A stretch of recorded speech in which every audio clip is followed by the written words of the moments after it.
Chapter 1. A Most Singular Commission. It was on a dreary November afternoon, with the fog rolling low over the Thames and the lamps of Baker Street casting a dim halo through the yellow murk, that the adventure of the Alchemist of Blackwall first presented itself to our notice. I had returned earlier than usual from my rounds, and found Holmes seated cross-legged upon the hearth-rug, like some lean ascetic, his dressing-gown flowing about him, and a cloud of blue tobacco smoke wreathing his hawk-like features. Before him, upon the floor, lay a curious assortment of objects. A small brass retort, a scrap of soot-stained paper, and what appeared to be the singed remains of a leather glove. He looked up sharply as I entered, his keen grey eyes glittering through the haze. "Ah, Watson," said he, "you come at an opportune moment. Observe." He held aloft the fragment of glove with the air of a conjurer about to perform his final illusion. "Here we have," he continued, "evidence of a most clumsy attempt at chemical erasure. Note the irregular charring along the fingers, caused not by flame, but by concentrated sulphuric acid. The paper beside it bears traces of mercuric nitrate. One does not ordinarily encounter both reagents in the same experiment, unless, of course, one is attempting to obliterate ink of a most stubborn kind. What say you?" I examined the articles with what I confess was only moderate comprehension. "It appears," I ventured, "to have been part of some laboratory experiment, perhaps a student's mischief." Holmes gave a thin smile, a plausible suggestion for a lesser mind. Yet the glove is of excellent make, the retort old but continental, and the handwriting upon the scorched scrap is unmistakably from the hand of a man accustomed to clerical work. I should place him as a foreign chemist in middle age, with large, well-kept hands and a nervous disposition. He writes hastily but not carelessly. The glove was removed in agitation. The acid spilled accidentally. In short, Watson, we have here the aftermath of a failed attempt at concealment. Whose and why remains to be seen." I had grown used to these flashes of insight, which burst from Holmes as suddenly as lightning from a summer cloud. Before I could press him further, however, Mrs. Hudson appeared at the door with her customary mixture of deference and exasperation. "A gentleman to see you, Mr. Holmes," said she. "Says it's a matter of great urgency." Holmes rose swiftly, casting aside the dressing-gown for his more formal coat. "Show him in, Mrs. Hudson. I have no doubt this will prove to be the prelude to an interesting evening." Our visitor entered with hesitant steps. He was a man of about 50, spare of build, with a pointed beard now streaked with grey. His clothing was neat but worn, as though he had once occupied a respectable position but had fallen upon diminished circumstances. What struck me most, however, was the feverish anxiety in his eyes.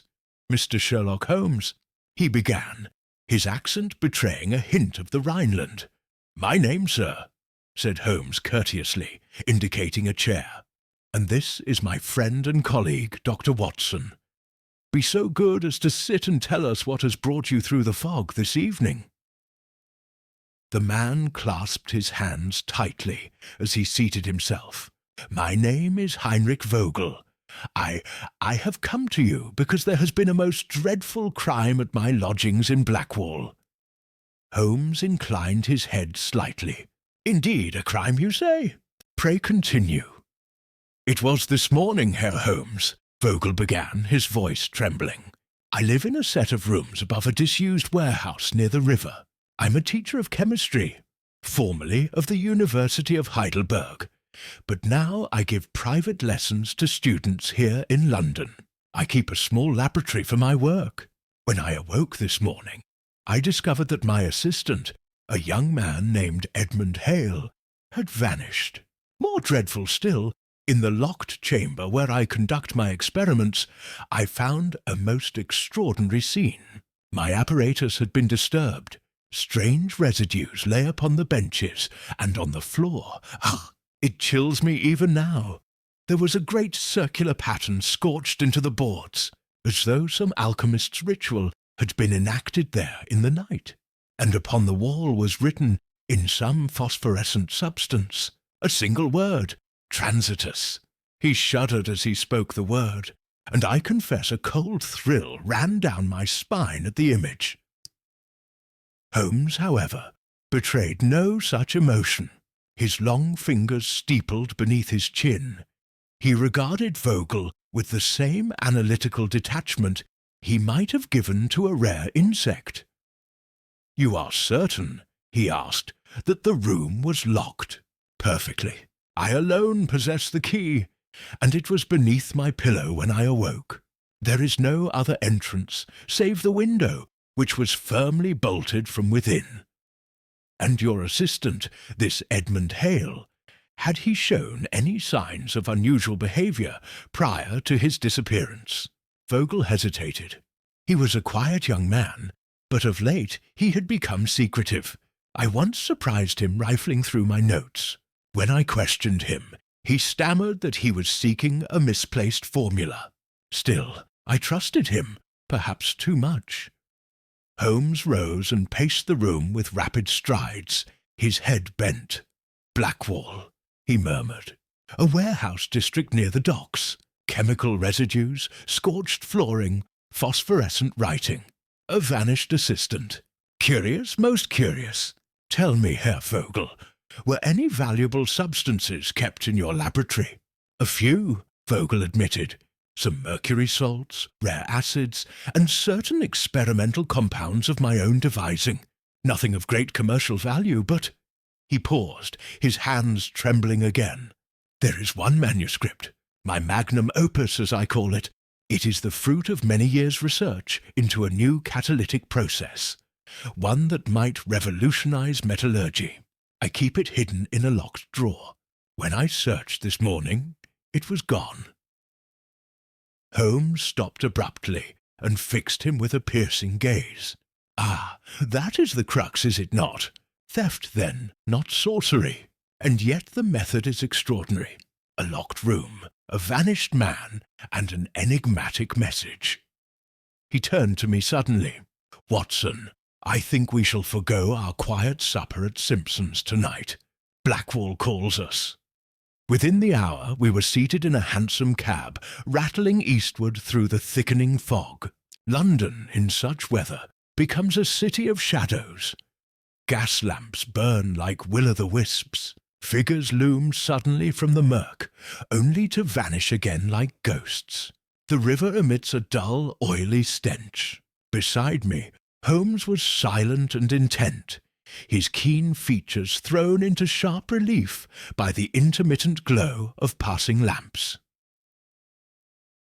"This word, transitus," I ventured at last. "It sounds Latin, transition, passage?" "Exactly," said Holmes absently. "A word employed frequently in alchemical texts to signify a transformation or crossing from one state to another. Its appearance here is not accidental." "You think Vogel's assistant may have been engaged in some mystical rite?" I asked, half jesting. Holmes gave a short laugh. "My dear Watson, alchemy is but the forerunner of chemistry. Its symbols may clothe a purely material purpose. No, I suspect that the word was chosen to misdirect. The real question is, by whom? And to what end?" We turned at last into a narrow street near the docks, where great warehouses loomed like sleeping giants against the fog. Vogel led us up a creaking staircase to his lodgings. A set of 2 rooms perched above a disused tannery. The air was thick with the acrid scent of chemicals. He produced a key with shaking fingers and opened the door to his laboratory. Even Holmes, accustomed as he was to the macabre, paused a moment upon the threshold. The room was in wild disorder. Retorts and beakers lay shattered upon the floor. Papers were strewn everywhere.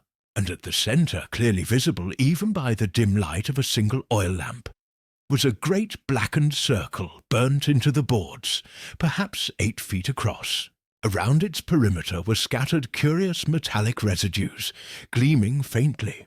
Upon the far wall, in letters that glowed eerily in the gloom, was the word transitus. Holmes approached it slowly, examining the letters with his magnifying lens.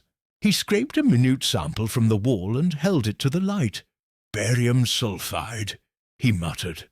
"A simple trick, Watson. When exposed to light, it retains the glow for some time thereafter. No supernatural agency here."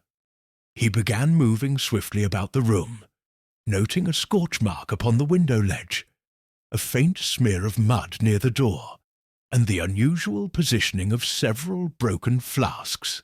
I followed him closely, my curiosity mounting. At last he straightened and turned to Vogel.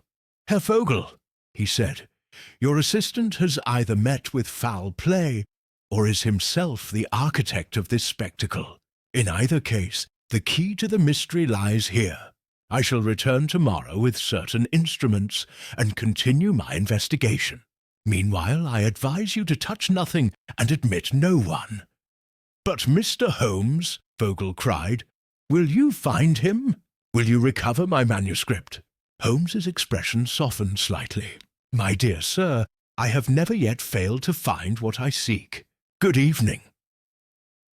As we descended the dark staircase, I could not help glancing back at that eerie glowing word, transitus, which seemed to hover like some spectral omen in the gloom. Little did I know then that this strange case would lead us into one of the most intricate webs of deception that ever engaged my friend's remarkable faculties.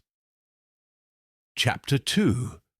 Of phosphors and footprints, the following morning broke with that bleak, diluted light which in November passes in London for day. Fog had crept to our very window, pressing its clammy face against the glass, as though it strove to overhear our confidences.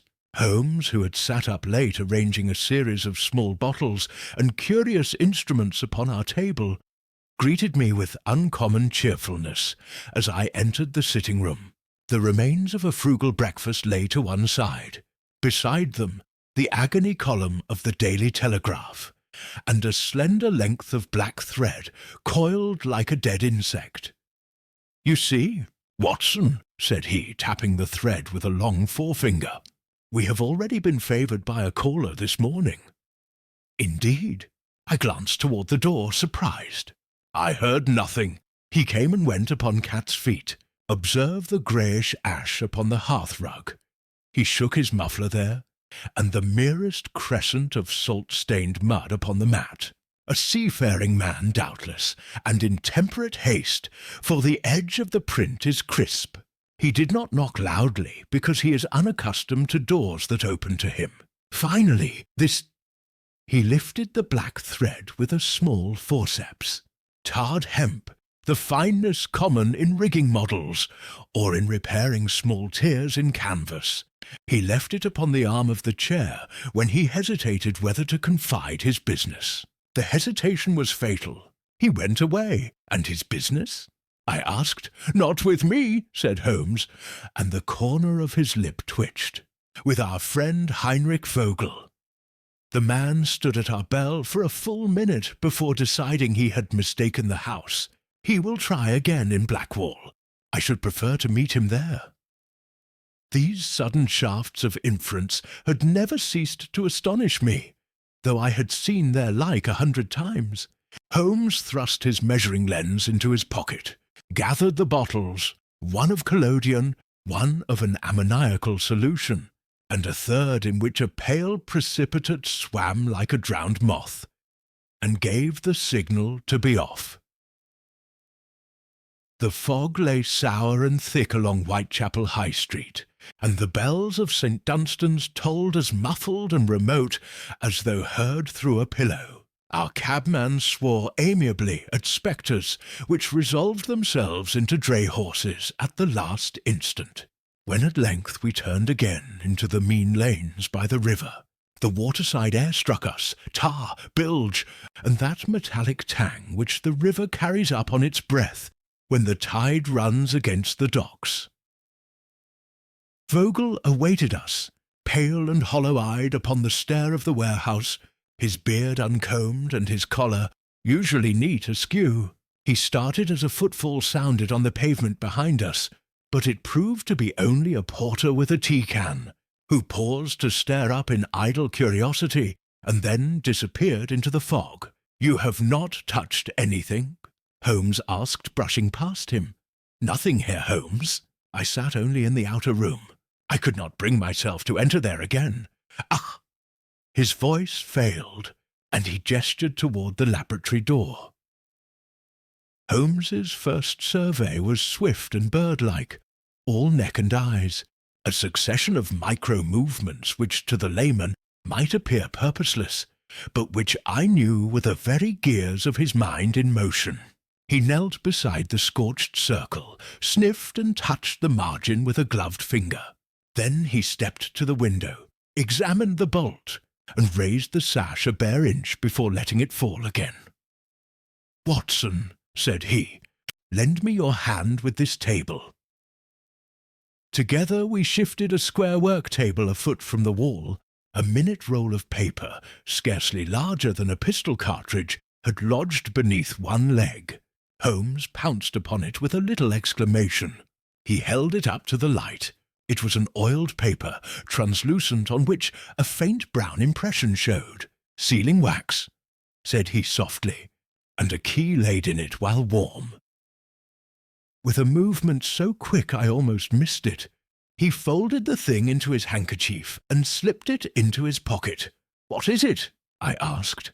"A trifle," said he, with that infuriating air which always means the opposite. "We shall come to it." He had brought with him a small valise containing his more portable appliances.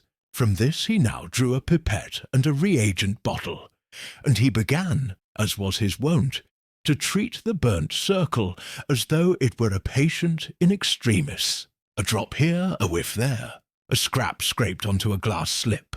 Then that long inward look he gave the world, when his mind, like an eel, slipped into its chosen crevice.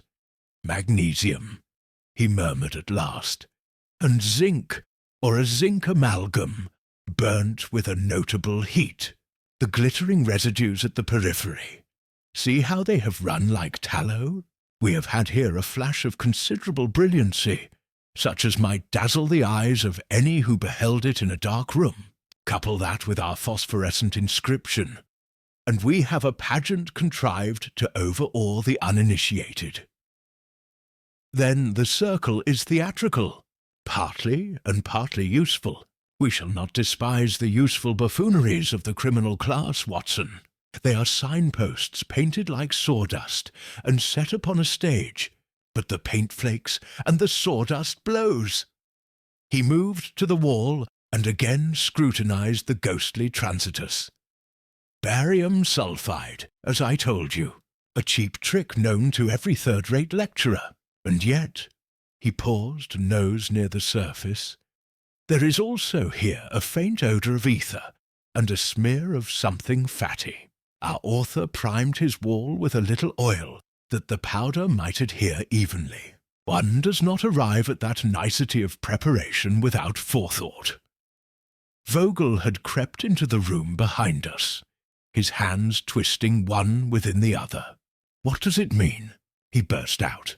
"What of Edmund? Is he dead? Is this devil's theatre? To mock me?" "Compose yourself, sir," said Holmes, not unkindly. "We seek facts. Emotion may comment upon them later." He turned suddenly to the window again. "Watson, the bolt." It was of that simple pattern which, when slid into a notch upon the frame, might be secured from within by the fall of its own weight, if artfully coaxed.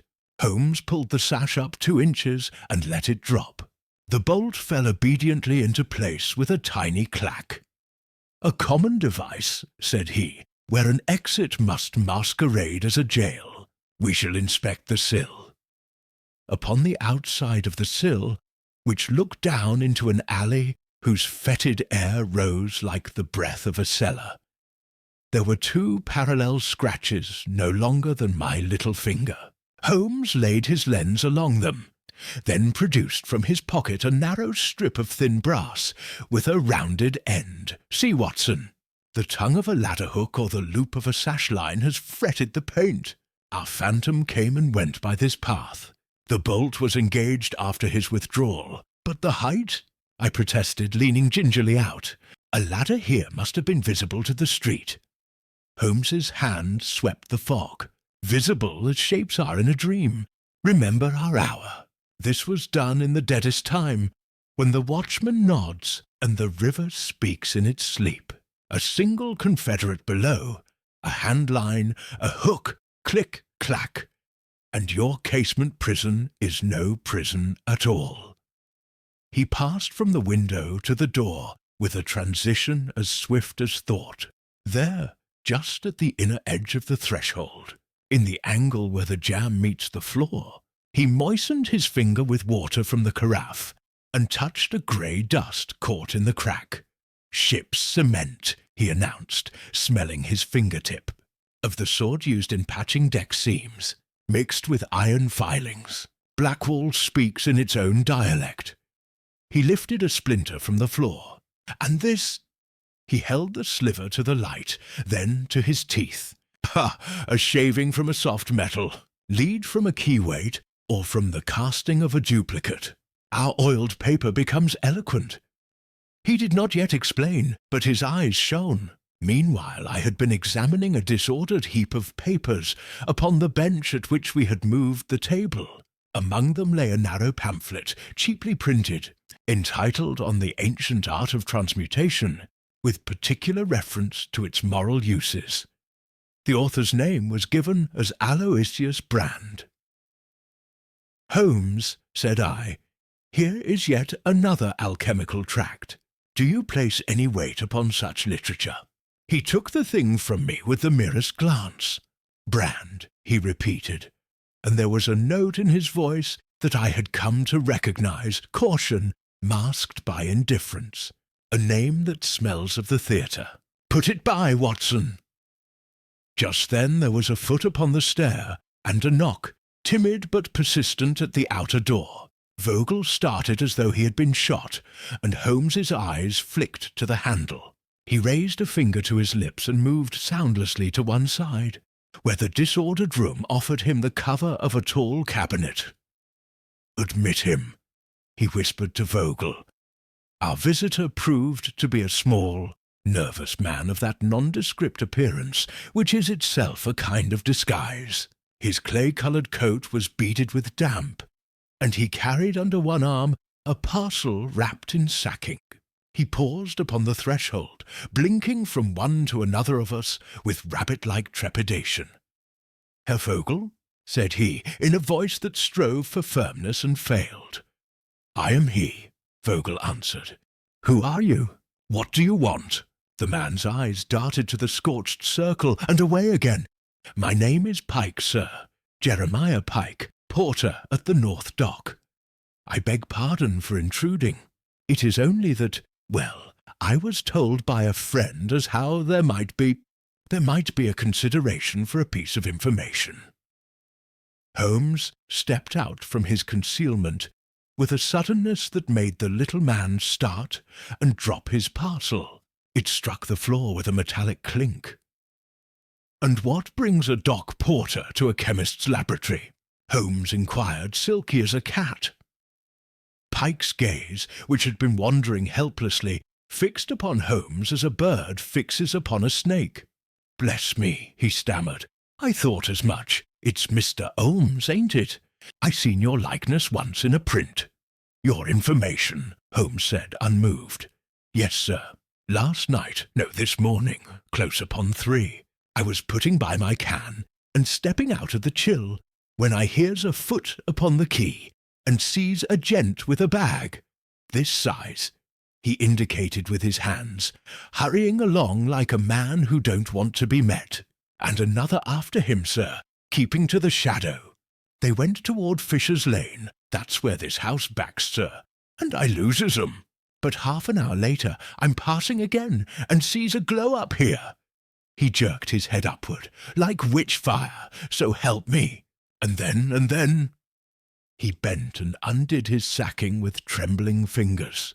Then I found this along the wharf stairs when the tide had turned. He held out, loath to touch it, a leather satchel, soaked to a uniform darkness, and marred by what looked like acid burns. Upon its flap was stamped in fading gold the name Heinrich Vogel.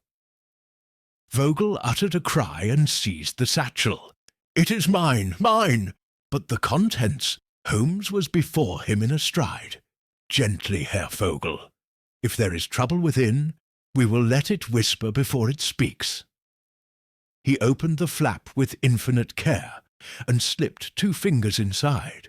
When he withdrew them, they were stained a dingy black.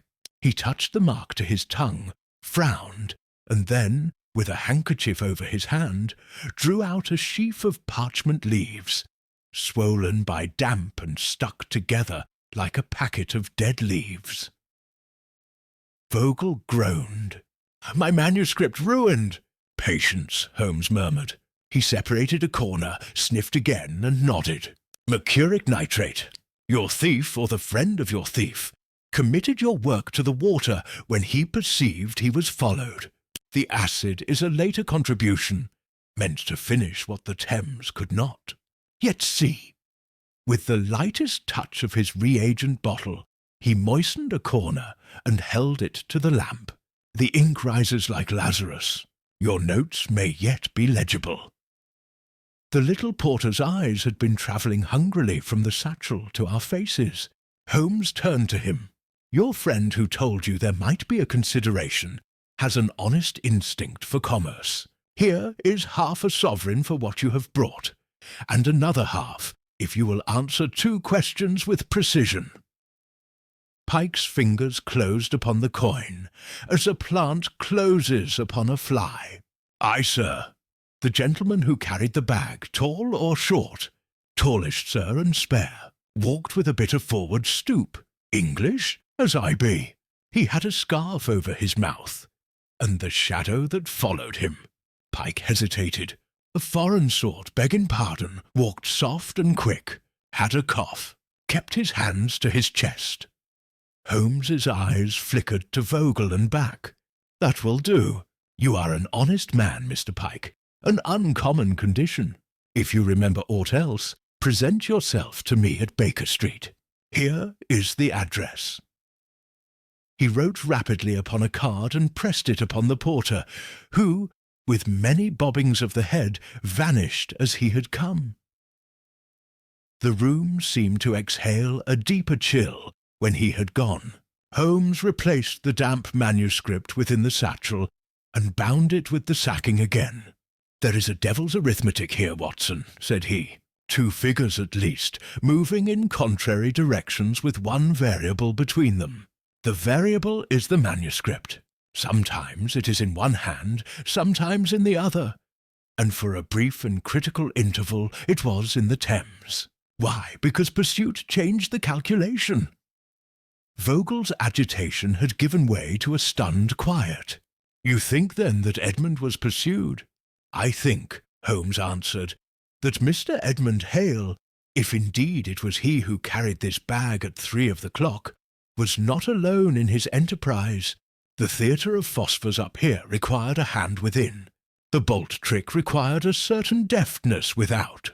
Consider also the duplicate key, whose impression I have—" He checked himself, his lip tightening upon the words. "No, enough for the moment." He moved again to the bench and began, with that tranquil precision which in him attended the most fevered conjecture, to arrange the glass fragments into little fans, like the scales of a fish. From time to time he selected a sliver with a camel's hair brush and set it on a card, making a note in pencil beside it. I had learned not to intrude upon these tableaux.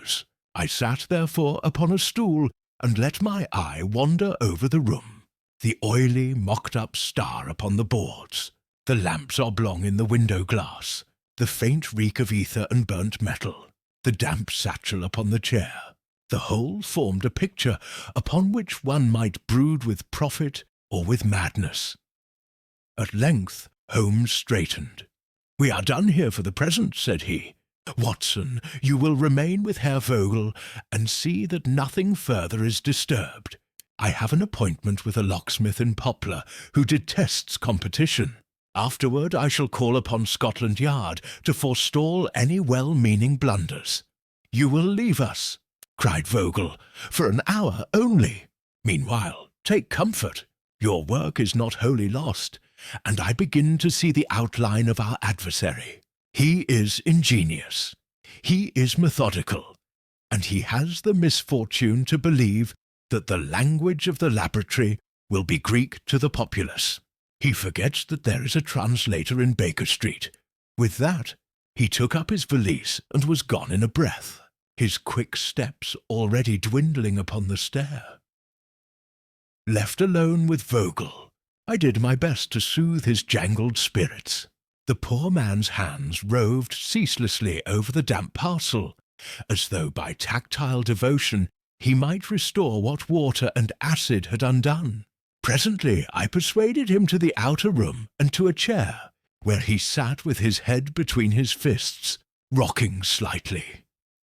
To distract him, and perhaps myself, I took up again the pamphlet by Aloysius Brand.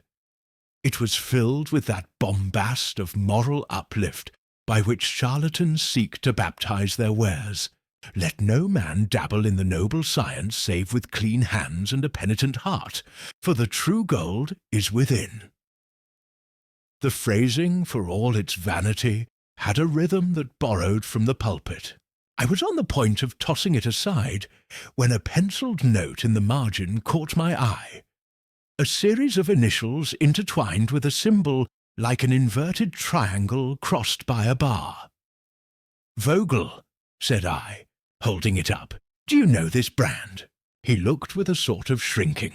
"I have heard the name. He frequents those societies in which science is quoted for purposes which are, how shall I say, poetic rather than precise. Edmund spoke of such meetings." "Ah," I said. But Holmes was not there to hear how neatly our little tract returned to the missing assistant. When my friend at last reappeared, face set, step elastic, the fog had thickened beyond the panes, so that the world seemed nothing but a smear of grey paste. "Well?" I asked. He shook his head, though his eye was alight.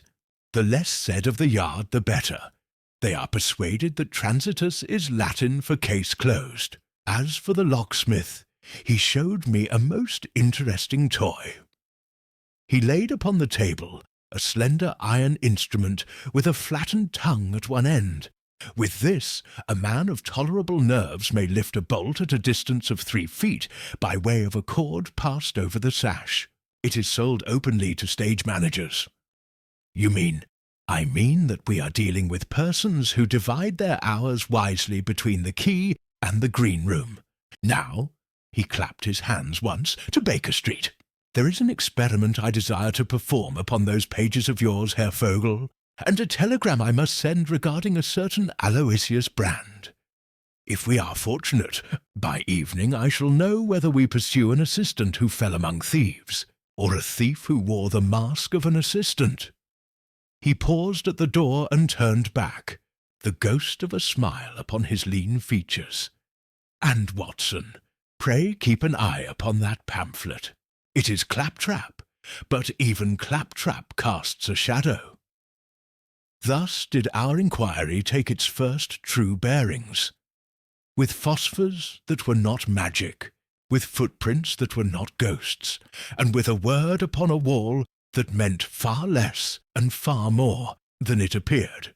What lay beyond was yet thick with fog, but I, who have learned to read the set of my friend's mouth, as sailors read the wind, knew that in his mind already threads were drawing together, silently, inexorably, like filings to a magnet.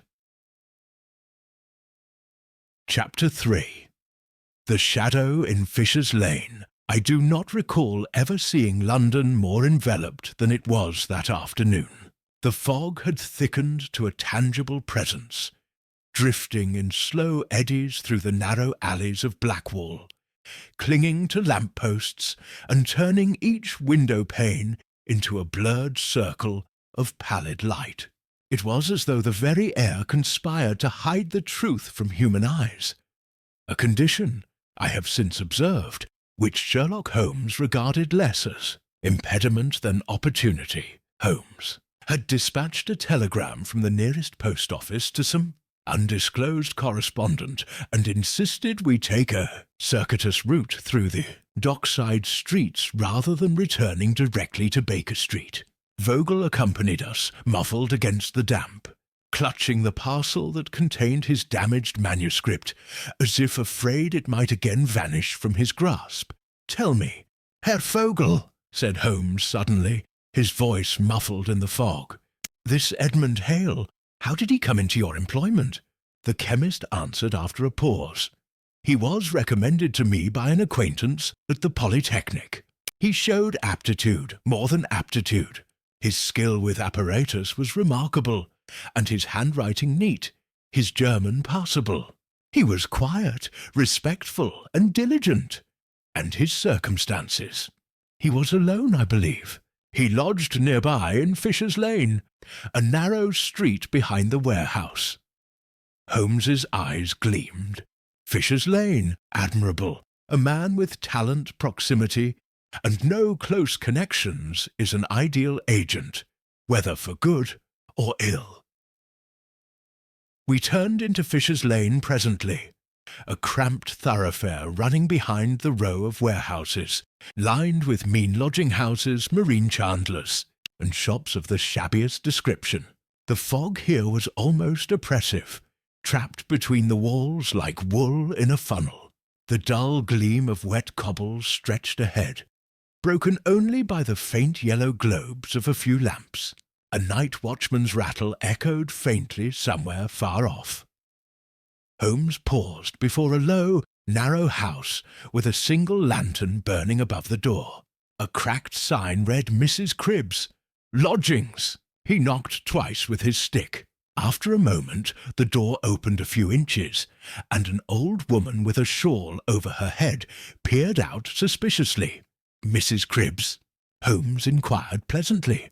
"I am she," the woman returned, squinting at us. "If you're looking for rooms, I've none to spare. Full house it is." "We are not looking for rooms," Holmes said. "We wish to inquire about a lodger, Mr. Edmund Hale." At the mention of the name, a peculiar expression crossed her face, a mixture of curiosity, wariness, and something like fear. "Hale, is it?" she muttered. "You're the second to ask after him this day." Holmes's eyes sharpened. "Indeed, and who was the first?" "A gentleman, leastways he called himself such, foreign, with a cough like a church organ. Tall hat, black coat, spoke queer. Said he wanted a word with Mr. Hale, but Hale's not been home since yesterday evening. I told him so, and he thanked me, and walked off down the lane, coughing fit to wake the dead." Holmes exchanged a quick glance with me. We both remembered Pike's description of the shadow following the man with the satchel. "May we see Mr. Hale's room?" Holmes asked. The old woman hesitated. "He's not paid this week. I reckon he's done a bunk. But if you've the right, I don't mind." Holmes produced one of his cards. "Sherlock Holmes," he said. And the effect was as it so often was. Suspicion melted into wary cooperation. She led us up a narrow stair to a small chamber at the back of the house. The room was meagre. A narrow bed, a washstand, a wooden chair, and a shelf with a few tattered books. Yet Holmes, with one sweep of his gaze, became absorbed. He crossed to the washstand and lifted a small bottle from its surface. "Ether," he murmured. "And here, note the charred wick in this lamp. He burned something hastily last night. Watson, the grate! I stooped to the little grate. Within lay the brittle remains of burnt paper, fine as lace. Holmes crouched beside me, drawing out his lens. Not handwriting, he said after a moment. Printed matter. You see the impression of a serif type here, and here a partial word, Alchi. He raised his brows. It appears our assistant was warming himself with literature of a singular sort. Meanwhile, he examined the shelf. There were 2 textbooks on analytical chemistry, a German grammar, a well-thumbed volume of Faust, and between them a folded pamphlet bound with string. Holmes undid the string and opened it. The title leapt at us in black ink, The Circle of Transitus by Aloysius Brand below, in smaller type, for private circulation only. Holmes's fingers traced the title. Brand again, he murmured. This is becoming less a name and more a refrain. He turned a few pages. The pamphlet was filled with strange diagrams, circles intersected by alchemical symbols, lists of correspondences between metals and spiritual states, and long moralistic digressions. Holmes skimmed without comment until he came to the last leaf. There, scrawled hastily in pencil, was a line in a hand I presumed to be Hale's. Meeting at the Circle, midnight. Bring the manuscript or be cast out. Holmes's eyes glittered. So, our assistant was drawn into some clandestine association, the Circle of Transitus, Brand's circle, and they demanded Vogel's manuscript as the price of his admission, or perhaps of his advancement. Midnight. Where? That remains to be learned. He rose abruptly and began a meticulous search of the room, moving with that eerie quiet which always reminded me of a hunting cat. He inspected beneath the bed, lifted the mattress, rapped on the wall panelling, even shook out the thin blanket. From the latter fell a small envelope. Inside was a single train ticket, dated the previous day, from Blackwall to Limehouse Pier. Holmes held it up to the lamp. A single ticket used once, not for escape, Watson, but for rendezvous. Limehouse is but a short walk from here. A man can step from train to quay without meeting a soul. He slipped the ticket into his pocket and turned to Mrs. Cribbs. Did Mr. Hale receive many visitors? Not many, she said. But I saw that foreign gentleman with the cough once before, 2 nights ago. They stood at the end of the lane talking. Seemed like Hale didn't much fancy the company, but he went off with him. And this foreigner, did you hear his name? She shook her head. No, but he had a way of saying Herr that stuck in my ear. Holmes thanked her and gave her a coin for her trouble. Outside, the fog had thickened further, muffling the sound of the distant river. Holmes drew his cloak tightly about him and stood still for a moment, head bowed, as though listening to some inner music. Watson, he said at last, our net is widening. We have Brand's circle, Hale's involvement, the mysterious foreign shadow, and the manuscript at the heart of it all.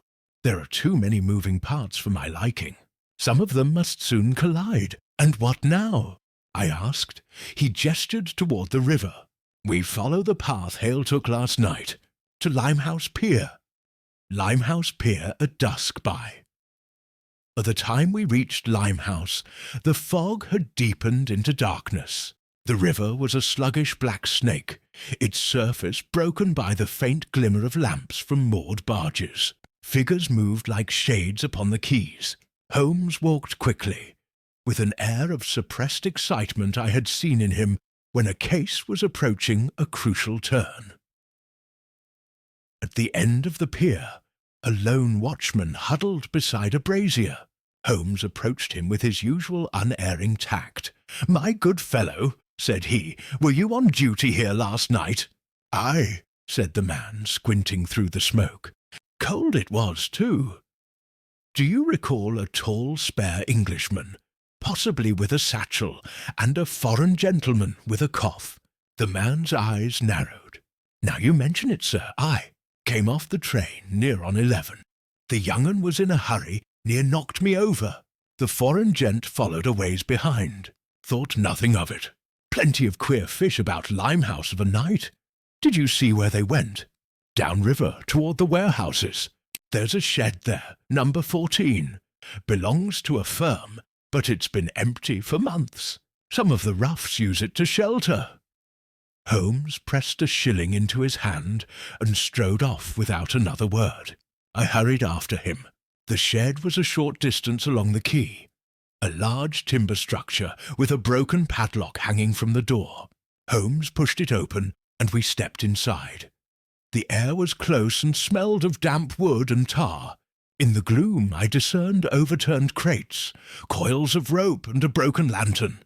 Holmes's lamp illuminated muddy footprints leading toward the back of the shed, where a smaller door opened onto a narrow path beside the river. He crouched, examining the prints. 2 men, he said softly.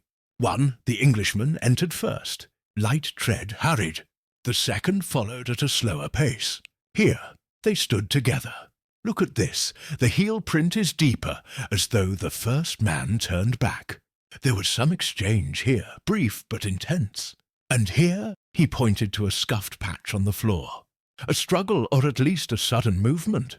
And then both went out through that door. We followed the muddy path to the river's edge.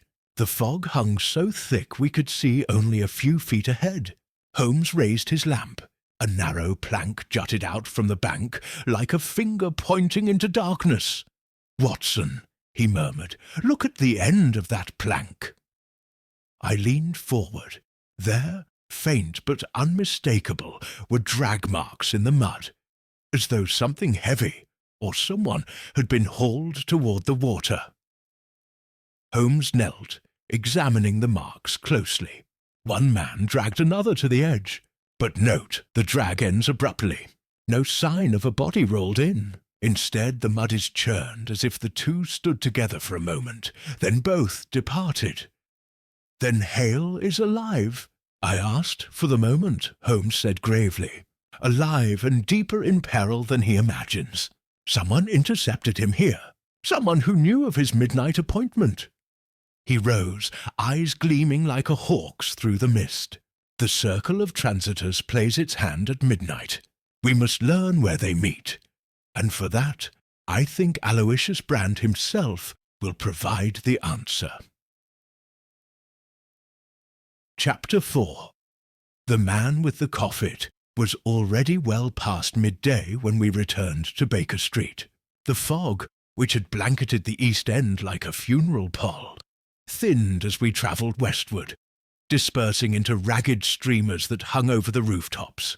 A pale winter sun emerged briefly, a sickly disk above the city's chimneys, as if in reluctant acknowledgment of daylight. Holmes, who had been taciturn during the cab ride, sprang to life the moment our familiar sitting-room came into view. "Mrs. Hudson," he called before she could even set down the tea-tray.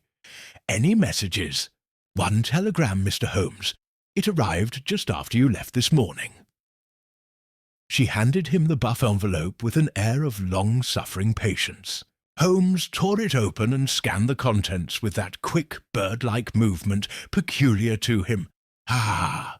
he exclaimed, and a rare gleam of satisfaction crossed his lean face.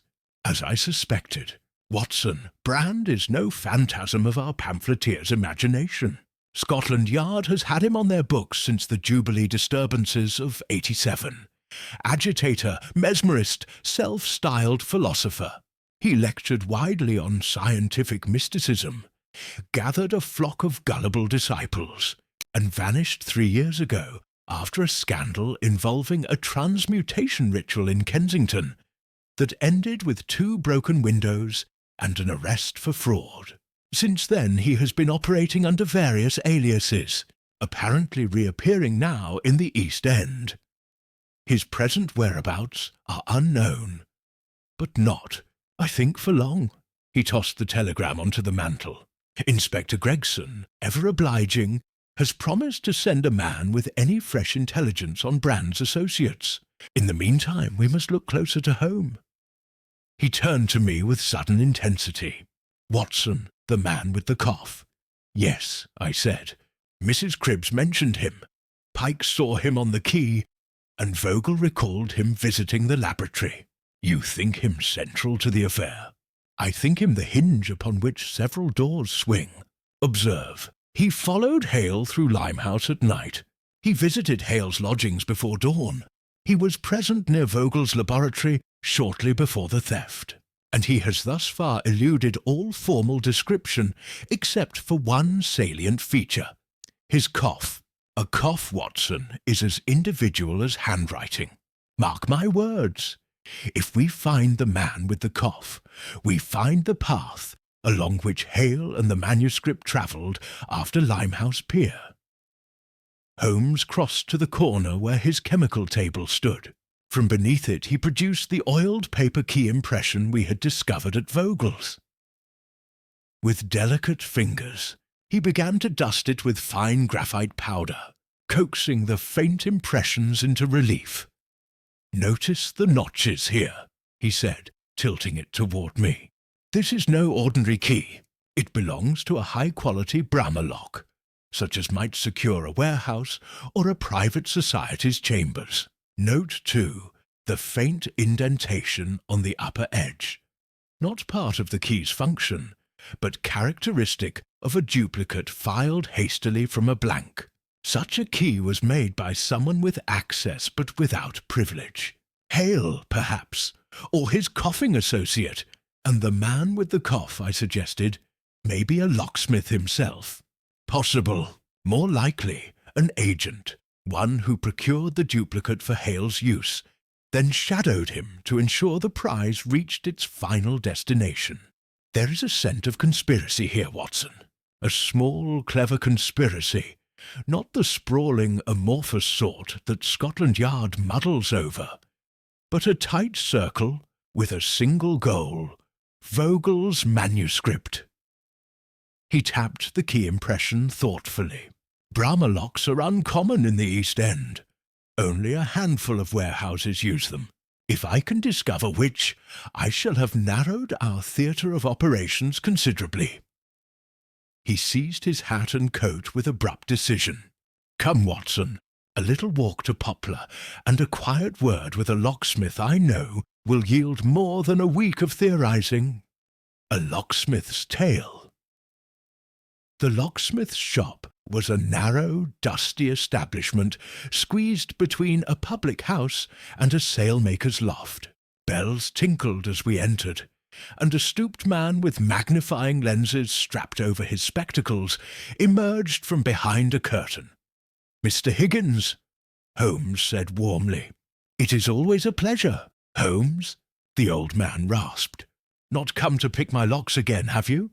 "Not today," Holmes replied with a smile. "I seek information. Bramah locks in the Blackwall Poplar district. Who installs them?" Higgins adjusted his lenses. "Rare birds hereabouts. There's the Admiralty storehouse near the basin, the Black Swan bonded warehouse, and the old Franklin Chemical Works by the canal. All the rest are cheap tumbler jobs." "The Franklin Chemical Works," Holmes repeated softly. "That is on the Limehouse side, is it not?" "Aye, empty these 5 years. But the lock remains. I fitted it myself. No one's had reason to change it." Holmes thanked him, purchased a curious spring-loaded pick out of politeness, and stepped back into the street, his eyes glittering. "Franklin Chemical," he murmured. "An abandoned works, fitted with a lock of uncommon quality, situated near Limehouse Pier. And we have a key impression matching a Bramah. I think, Watson, we are approaching the circle's lair." Scotland Yard's solution. We had scarcely returned to Baker Street when a knock at the door heralded Inspector Gregson, a tall, sandy-haired man with the air of one who has solved a case before he has understood it. He entered with a brisk step rubbing his hands. "Well, Mr. Holmes," he said cheerily, "we've got your man, Edmund Hale, assistant to the German chemist. Picked up this afternoon trying to pawn a watch at a shop off Ratcliffe Highway. Quite a prize too, gold with initials HV. He was carrying a few sheets of damp manuscript in his pocket. We've got him safe at the yard now." Vogel, who had joined us, sprang to his feet. "Hale, where is he?" "Is my work recovered?" "Some of it," Gregson said. "Ruined by the look. He's singing a bit now, though mostly nonsense about circles and transitus. Foreign rubbish. Seems clear enough he stole the manuscript and lost his nerve. Tried to throw the yard off with that hocus-pocus in the lab. An open and shut case, Mr. Holmes. We'll have him charged within the day." Holmes, who had listened in silence, rose slowly from his chair. His expression was calm, too calm. "Gregson," he said gently, "may I see Hale before you grow too fond of your theory?" "Of course," Gregson replied, "but you'll see it's simple. He cracked, he ran, he's caught." The interrogation Hale sat in a narrow cell at Scotland Yard, pale and trembling. He was a young man of slight build, with earnest eyes now clouded by fear. When he saw Vogel, he turned away in shame.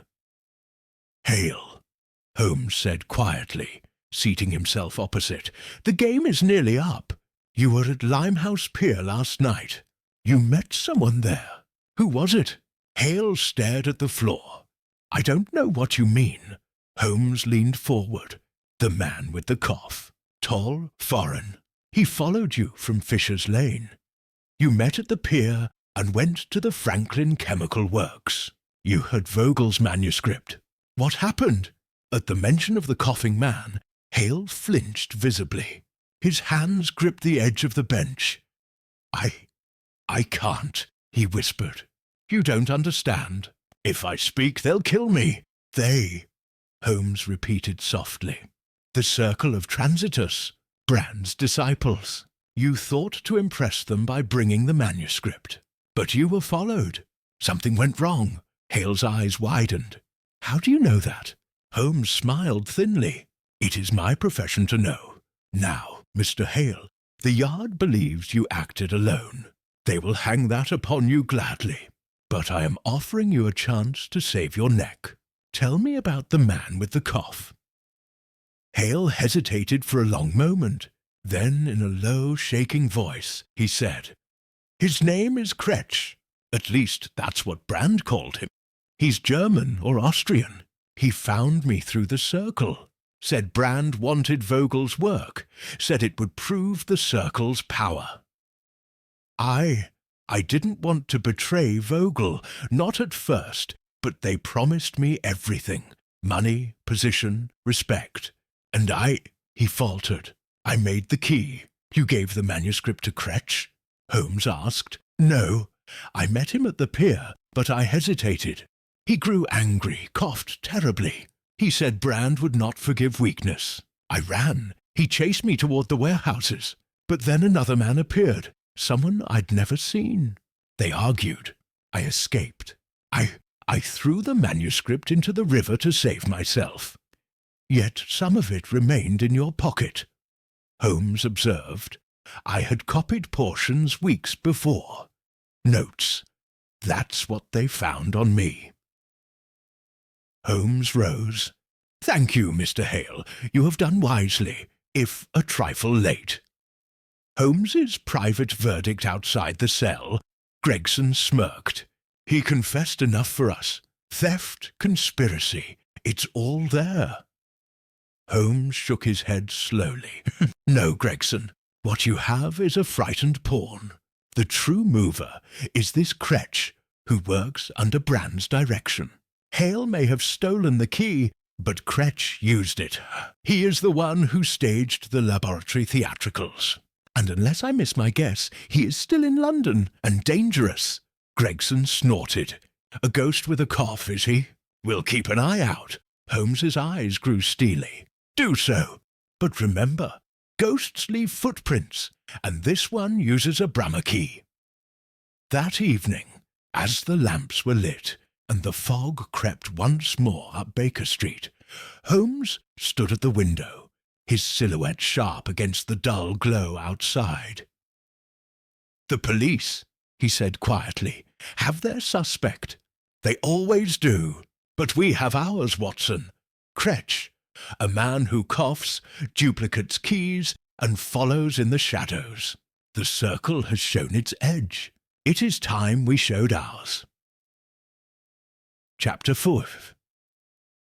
The Cipher in the Ashes. The events of the next 2 days unfolded with that deceptive quiet which often precedes the most intricate turns of a case. Scotland Yard, satisfied with Edmund Hale's partial confession, moved with bureaucratic certainty towards indictment. Vogel, though relieved to have some answers, grew increasingly despondent at the thought of his life's work lying ruined in damp manuscript pages. And Holmes became at once more restless and more secretive than I had ever seen him. He rose early, prowled the sitting-room at all hours, and vanished into the fog for hours on end without explanation. When I pressed him, he merely smiled that infuriating, thin smile and said, "Watson, the last piece of a puzzle is best examined in solitude." He spent much time at the chemical table, treating fragments of paper and ash with strange reagents, and on the evening of the second day he returned to Baker Street with a bundle of soot-stained papers under his arm.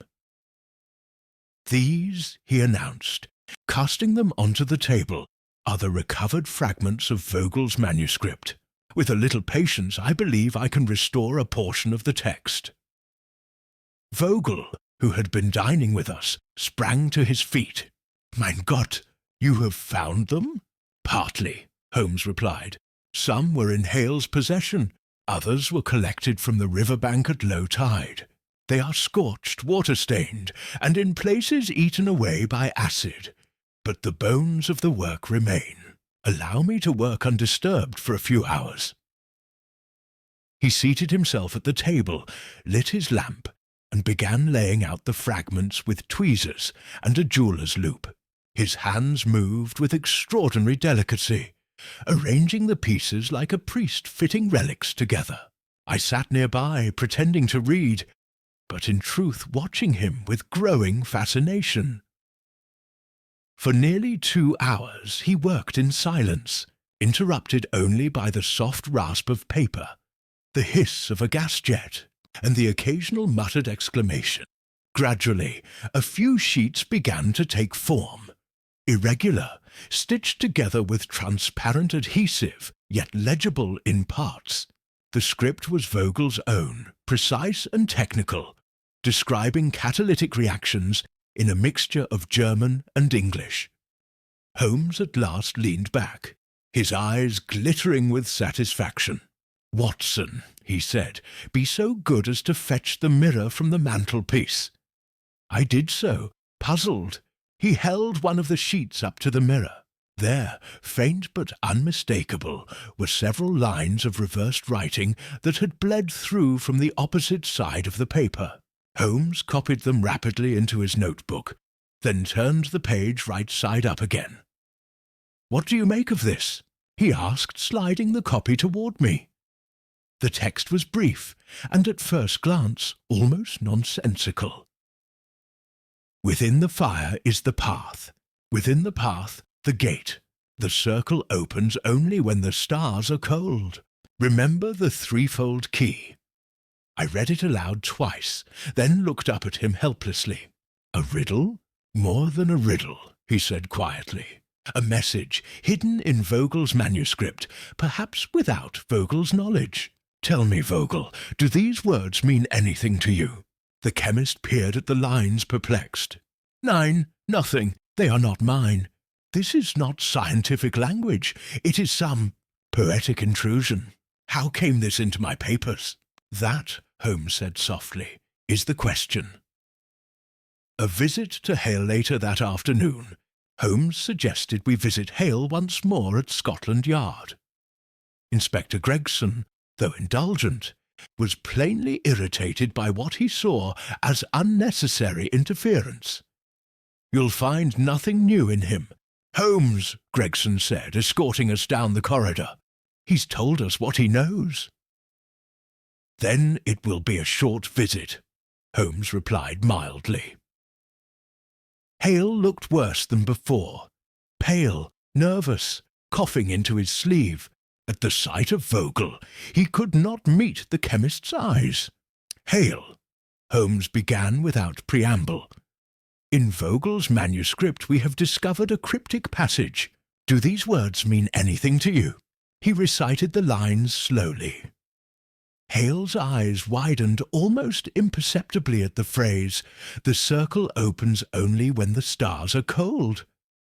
It was the subtlest reaction, but Holmes caught it like a hawk catching the flick of a mouse's tail. "No," Hale stammered. "I've never seen that." Holmes smiled faintly. "Indeed. Thank you, Mr. Hale. We left the cell almost immediately. As we walked back up the corridor, I said, 'Holmes, you saw something.' 'I saw what I expected,' he replied. Hale may not understand the message fully, but he recognizes it. That reaction was involuntary. This cipher is connected to the circle of Transitus, and Hale has been privy to at least part of its meaning." The unspoken discovery that evening, as London settled once more under a low-hanging fog, Holmes sat in his armchair, pipe in hand, gazing into the fire. His eyes were distant, not in idle reverie, but in that peculiar inward concentration which signified that his mind was sifting facts like gold through a sieve. "Watson," he said abruptly, "the Circle of Transitus styles itself as a society of enlightened seekers, dressing their schemes in the robes of alchemy. Their language, therefore, is both symbolic and practical. I suspect this passage encodes a location and a time." "The stars are cold," I repeated thoughtfully. "Could that refer to night? Too obvious. More likely a specific astronomical configuration. These societies love their symbolism. Solstices, equinoxes, planetary alignments. The circle opens. I think we are dealing with a meeting or a ritual at a precise hour." He tapped the notebook where the phrase "threefold key" was underlined twice. Threefold. Not metaphorical, I think, but literal. 3 keys, or 3 elements necessary to open something. A lock, a door, a mechanism. Who can say? But this clue, Watson, is the pivot upon which the whole case may turn. He rose suddenly and crossed to the mantel, where the soot-stained glove and key impression lay. He examined them again under his lens, murmuring to himself. I sensed in that moment that Holmes had made a discovery of genuine importance, something he was not yet willing to share. His movements became deliberate, almost ritualistic. He cleaned the lens carefully, folded his notebook shut, and then, most telling of all, he changed the subject with a disarming lightness. "Watson," he said, "would you mind calling upon our friend Wiggins tomorrow morning? I have need of a small army of sharp-eyed lads. There is a certain warehouse by the Limehouse Canal that interests me." I knew better than to press him when he adopted this tone. Whatever he had found in the cipher, he intended to keep close until the proper moment, and so I merely nodded and made a mental note to send word to the Baker Street irregulars at dawn. A fog-bound interlude the next morning found Holmes in uncommonly high spirits. He played a lively passage from Wagner on his violin before breakfast, then set out into the fog with his collar turned up and his eyes alight. He left no word of his destination, which was usually the surest sign that something significant was afoot. I spent the morning at the surgery and returned in the afternoon to find the sitting-room empty but for a single scrap of paper left on the table in Holmes's precise hand. "Watson, should you receive word from Wiggins, Send them to the Franklin Chemical Works at once. Do not follow. All will be clear soon. SHI confessed to some irritation at being left in the dark, but long experience had taught me that Holmes often preferred to keep his confidences until a decisive turn of events. Holmes's return was not until nightfall that Holmes returned. He was wet through, splattered with mud, and in a state of unusual suppressed excitement. He shed his coat, lit his pipe, and paced the room for several minutes before finally speaking. "Watson," he said at last, "our coughing friend has been sighted. The irregulars followed him from a boarding house near Shadwell Basin to the Franklin Chemical Works. He entered by a side door, no doubt using his duplicate key, and remained there for nearly 2 hours. He emerged at dusk and vanished into the Limehouse fog. I sprang up. 'Then we must arrest him.' Holmes gave a small laugh. 'Arrest? My dear Watson, for what crime?' 'Loitering in an abandoned building. No, Kretsch is a cautious man. He will not move openly until the appointed night. But I now know where he will be, and, I believe, when.' He sat down again, the glimmer of triumph in his eyes. 'There remains but one matter to verify. If I am correct, we are on the brink of unmasking not merely a thief, but a conspiracy dressed in the garb of ancient science. And all of it hinges on that little message in Vogel's manuscript.' I leaned forward eagerly. 'And what does it mean, Holmes?' He smiled thinly, and for the first time in many days, he refused to answer. Chapter 6. The Midnight Intrusion. The chill fog that had settled upon London in those November days seemed determined to seep into the very marrow of one's bones. It dulled the lamps, softened every sound, and turned the streets into pale, glistening arteries through which hansom cabs moved like black beetles. In such weather the city became a stage set for intrigue. And on that particular night, intrigue did not delay its entrance. It was just after 11 when Holmes returned from an excursion.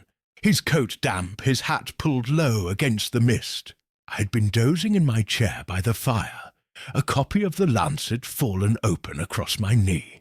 He entered swiftly and silently, as though he feared disturbing more than just the room. "Watson," he said in that clipped tone I had learned to recognize as the herald of imminent action, "you had best put on your coat.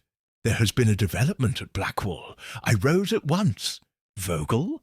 His lodgings were broken into not half an hour ago," Holmes replied. "A message came via one of Wiggins's lads. Clever boy. He ran the whole distance. Vogel is safe but shaken. Nothing appears stolen, though the intruder left signs of careful, systematic search. He was already out the door before I could ask more. At Vogel's lodgings." The warehouse at Blackwall stood ghostly in the fog, its outline barely discernible, until we were nearly upon it. A dim lamp burned in Vogel's upper window. He greeted us at the door in dressing gown and slippers, his usually neat appearance thrown into disarray. "Thank heaven you are here, Mr. Holmes," he exclaimed. "I was in my bed reading when I heard a faint noise below. At first I thought it the river or rats. But then I heard the creak of the laboratory door. I lit my lamp, called out, and the sound ceased. When I went down, the door to the laboratory was ajar, and my papers scattered." Holmes took the lamp from him and descended into the laboratory without another word. The room bore a subtle disturbance, not chaos, but a deliberate, almost reverent disorder. Drawers had been opened and carefully rifled, certain papers turned over and then returned to their places. Holmes knelt to examine the floor. "Footprints," he murmured. "Small, narrow, light. A woman's, perhaps, or a slight man's. And here, Watson, observe the latch." I bent closer. The lock on the door bore minute scratches, almost invisible, as though a fine instrument had been inserted and twisted with practised delicacy.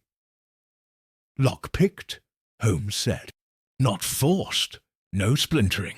This was done by someone accustomed to delicate entry." He moved to the writing desk where Vogel kept his remaining papers.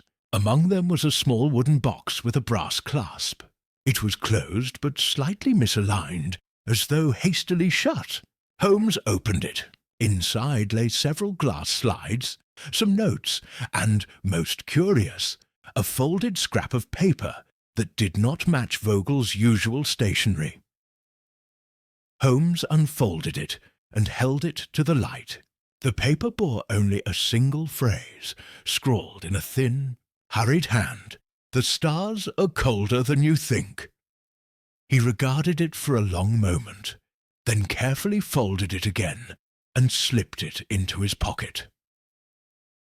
The vanishing watchman as Holmes continued his meticulous examination.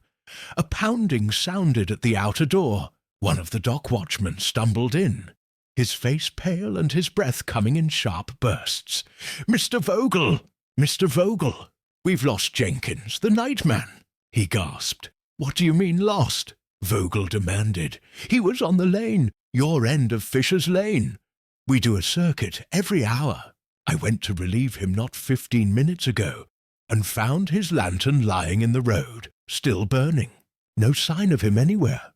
We searched up and down, called his name. Nothing." Holmes's head snapped up. Where was this? Near the corner by the tannery. The fog's thick as wool down there tonight. Holmes seized his coat. "Watson, lantern, now."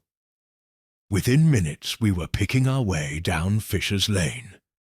The fog was so dense it seemed to resist the light, the beam of our lanterns dissolving into the white gloom after a few feet. Holmes moved ahead like a hound on scent, his every step deliberate. "There," he said suddenly, stopping by the tannery wall. "Jenkins's lantern." It lay upright in the middle of the cobbles, still burning faintly. A few yards away, faint impressions marred the damp surface of the lane. Holmes crouched to examine them. "2 sets of footprints," he murmured. "Jenkins' boots broad with worn heels, and these narrow, pointed, light tread, the same as in Vogel's laboratory. They approach him here, stop, see the overlap, and then both turn toward the alley. But look, Watson, here the lighter prints deepen suddenly. A leap, or perhaps a lunge. I saw it now. The delicate prints grew abruptly heavier, followed by a single scuff mark, as though 2 bodies had collided. Then both sets vanished into the black mouth of a narrow alley. Holmes lifted his lantern and entered without hesitation. The alley was scarcely wide enough for 2 men to walk abreast, flanked by high, soot-dark walls. It ended in a brick cul-de-sac, empty save for a toppled crate. "No Jenkins!" I whispered. "No Jenkins!" Holmes echoed softly. His eyes were roaming the ground. "But here, see, the cobbles are damp from fog, yet this patch is scraped nearly clean. Something was dragged or carried through here recently. And look at this." He held up a scrap of fabric, torn from some coarse garment, caught on a protruding nail. "A workman's jacket," I ventured. "Possibly, but the cloth is unusually stiff, treated perhaps with some chemical. I shall examine it more closely at Baker Street." He straightened, lantern light catching the sharp planes of his face. "Watson, this was no mere burglary. The intruder at Vogel's laboratory was not searching for the manuscript. She or he was searching for something else, and Jenkins stumbled into it." "He has been taken! Taken!" I exclaimed. "For what purpose?" "That," Holmes replied grimly, "is the question, and the answer, I suspect, lies within the Franklin Chemical Works." Holmes's trap takes shape. We returned to Baker Street in the small hours. Holmes was invigorated rather than exhausted, his mind clearly racing ahead of mine. He examined the torn fabric beneath his lens while I poured us both brandy. "It is as I thought," he said after a few minutes. "The cloth has been treated with a resinous substance used in waterproofing bags and coats for dock work, common enough in Limehouse, but rare inland. The fibres are feminine in cut. See the selvage here. Our intruder is likely a woman in dockman's attire. Clever. She moves easily through those districts at night." "A woman," I said in surprise. "Do you think she is Cretch's accomplice?" Holmes tapped his fingers together. "Possibly. More likely she is an operative of the Circle, a skilled lockpicker, light on her feet, bold enough to infiltrate Vogel's laboratory and abduct a watchman under the fog's cover. She is more dangerous than Cretch, who blusters behind his cough." He stood, pacing rapidly. "2 events tonight, a break-in at Vogel's lodgings and the disappearance of a man, both within minutes of each other, both involving the same light-footed intruder, and both pointing," he jabbed his finger toward the window, "downriver." I understood his meaning. "Franklin Chemical," he nodded sharply. "Yes, the Circle is moving their pieces. They have what they want, or nearly. Jenkins's disappearance is a calculated act. A warning, perhaps. Or a silencing." He halted suddenly, his eyes narrowing. "Watson, do you recall the phrase from the cipher? The Circle opens only when the stars are cold." "The stars, Watson. What happens 2 nights hence?" I thought hard. "The 14th. Yes, there is a lunar occultation that night. I read it in the Times." "Precisely," Holmes said. "A rare astronomical event. To those with a taste for theatrics, and alchemical societies are nothing if not theatrical. It provides the perfect stage. 2 nights hence, under the cold stars, they will open their circle, and if we are not ready, they will vanish as surely as Jenkins has tonight." The morning after the following morning, London awoke to news of the missing watchman. It was whispered in dockside pubs and murmured over newspapers at breakfast tables. Scotland Yard, of course, treated it as an isolated incident, an unlucky man lost in the fog. Holmes scoffed at such explanations. "The fog," he said dryly, "is a convenient villain for those who do not like to search for living ones." He spent the day in quiet but furious activity, dispatching Wiggins and his ragged brigade to watch every entrance to the Franklin Works, penning telegrams to obscure addresses, and vanishing for hours at a time without explanation. By evening, he returned with that peculiar gleam in his eye that meant his mind was several moves ahead of everyone else's. "Watson," he said simply, "the game accelerates. Tonight's break-in and abduction were the Circle's test of the board. The true contest will be at Franklin. We must be there, unseen, prepared, and above all, patient." Chapter 7. The labyrinth of false trails. I have often remarked, in setting down these memoirs of my friends' remarkable cases, that the most dangerous moment is not when the trail grows cold, but when it grows too warm, when evidence appears in abundance, pointing with suspicious unanimity in one direction. It is at such times that the cunning adversary lays his snares, counting upon the police and public alike to follow the obvious path, while he moves unobserved in shadow. It was precisely into such a manufactured labyrinth that the case of the Alchemist of Blackwall now entered. Scotland Yard's blunder early. On the morning following Jenkins's disappearance, Inspector Gregson appeared at Baker Street with an air of professional triumph. His sandy hair was slicked back, his boots shone, and he carried under his arm a leather portfolio brimming with documents. He entered without preamble.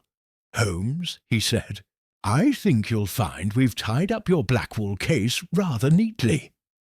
Holmes? who had been seated cross-legged upon the hearthrug, puffing contemplatively at his pipe, regarded him with that expression of cool amusement which invariably exasperated the yard. "Indeed," he said mildly, "I was unaware it was in danger of coming loose." Gregson slapped the portfolio down upon the table. "We've identified the woman who broke into Vogel's rooms last night. She's a known accomplice of Edmund Hale. Goes by the name Clara Burrows. Former laboratory assistant at a firm in Mile End. Dismissed last year for theft. Since then, she's been mixed up with various radical groups and foreign agitators. We've traced her to lodgings in Poplar, and a warrant is already issued." Holmes leaned forward, steepling his fingers beneath his chin. "And the evidence?" Gregson opened the portfolio with a flourish. "Firstly, a neighbour saw a woman matching her description loitering near Vogel's warehouse yesterday afternoon.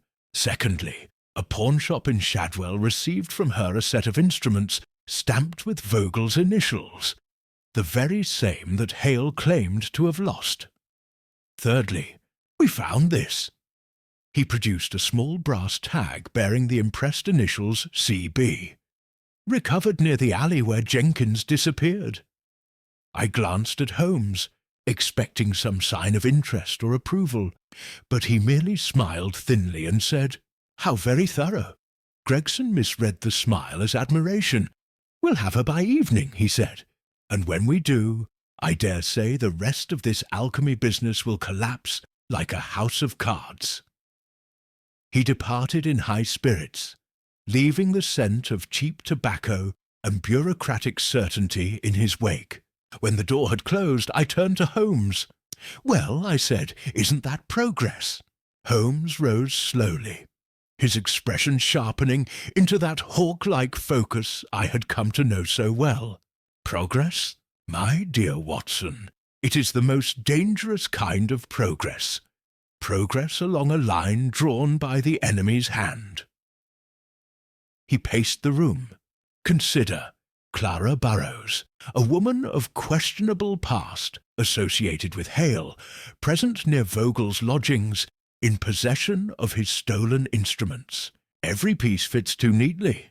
Real conspiracies leave ragged edges, unforeseen intersections, small errors that betray their human origin. This picture, by contrast, is painted with deliberate care. Someone wishes us to believe she is the culprit. You think she has been framed? Framed or perhaps used. A real woman, a real thief, whose movements have been observed and woven into a false tapestry. No, Watson, the true architect remains in the shadows. Kretsch coughs in the dark. The circle prepares their ritual. Jenkins vanishes. And now the yard pursues a woman with a pawn ticket." Holmes's uncharacteristic behaviour. Over the next 24 hours, Holmes became uncharacteristically erratic. He abandoned our planned surveillance of the Franklin Chemical Works, disappearing into the city for hours without explanation. Once, he returned at dusk with mud upon his boots and an unusual flush in his cheeks, signs of recent exertion. But he would offer no account of his movements. "You will know soon enough," was all he said. Meanwhile, Scotland Yard announced with great pomp that Clara Burrows had been apprehended in Poplar. The newspapers were full of it. "Female alchemist's accomplice arrested. Breakthrough in Blackwall mystery." Clara herself, described as a sharp-eyed woman of 25, protested her innocence vehemently. She admitted to pawning Vogel's instruments, claiming that Hale had given them to her as payment for a debt. She denied any involvement in the break-in or Jenkins's disappearance. Gregson was unmoved. "She fits the bill," he told Holmes that afternoon when they met at the yard. "We have her prints near the scene, witnesses, stolen property. What more do you want?" "Truth," Holmes replied simply, and walked out. That night, I awoke around 2 in the morning to find our sitting room empty. Holmes had gone again silently, as was his habit. On the table lay a small scrap of paper with 3 words scrawled in his hand. Franklin. Midnight. Alone. The last word. Alone was underlined twice. A foggy chase. I confess I could not obey his instruction. Some instinct told me this was the pivot upon which the case would turn. Pulling on my greatcoat, I took a cab as far as Limehouse and proceeded the rest of the way on foot, lantern in hand. The fog was even denser than before, swallowing sound and light alike. I moved slowly, guided by the faint gleam of the canal and the outline of the derelict Franklin Chemical Works, looming like a vast, blind creature in the mist. I found a vantage point behind a stack of abandoned barrels near the side entrance. The building's great windows were dark, but through a gap in the boards I glimpsed movement inside, shadows, faint glimmers, the suggestion of figures gathering. Then I saw him, Holmes, moving with astonishing silence toward the same door. He was dressed in dark clothing, his lean figure blending almost perfectly with the fog. He carried no lantern, only a small dark object in one hand, which I later learned was a special lockpick of his own design. He slipped inside like a ghost. Minutes passed. My lantern guttered in the damp air. Then came faint sounds. The low murmur of voices, the cough, distinctive rasping that could only belong to Kretsch. A woman's voice followed, sharp and commanding. Another murmur. Then the faint scrape of wood upon stone. Then a sudden flare of light. Through the boards I glimpsed a startling scene. A wide chamber within the chemical works, its floor chalked with a great circle, intersected by alchemical symbols. Several figures, men and one woman, stood about it in dark cloaks. At the centre was Kretsch, tall and stooped, coughing into a kerchief. A hooded woman beside him gestured toward a crate, upon which lay what I recognized with a shock. Vogel's manuscript, pieced together and dried. Holmes was nowhere in sight. The woman began to speak in low, rhythmic tones, some ritualistic recitation about transitus and the gate within fire. The others responded in a kind of litany. It might have been comical had the situation not been so grave. Suddenly, the coughing man turned sharply, as though he had heard something. He barked a word in German, and several figures moved toward the back of the room. I realized with a sinking heart that Holmes must have been discovered. I was on the point of bursting in when a bang echoed through the building. A short, sharp crack like a pistol shot.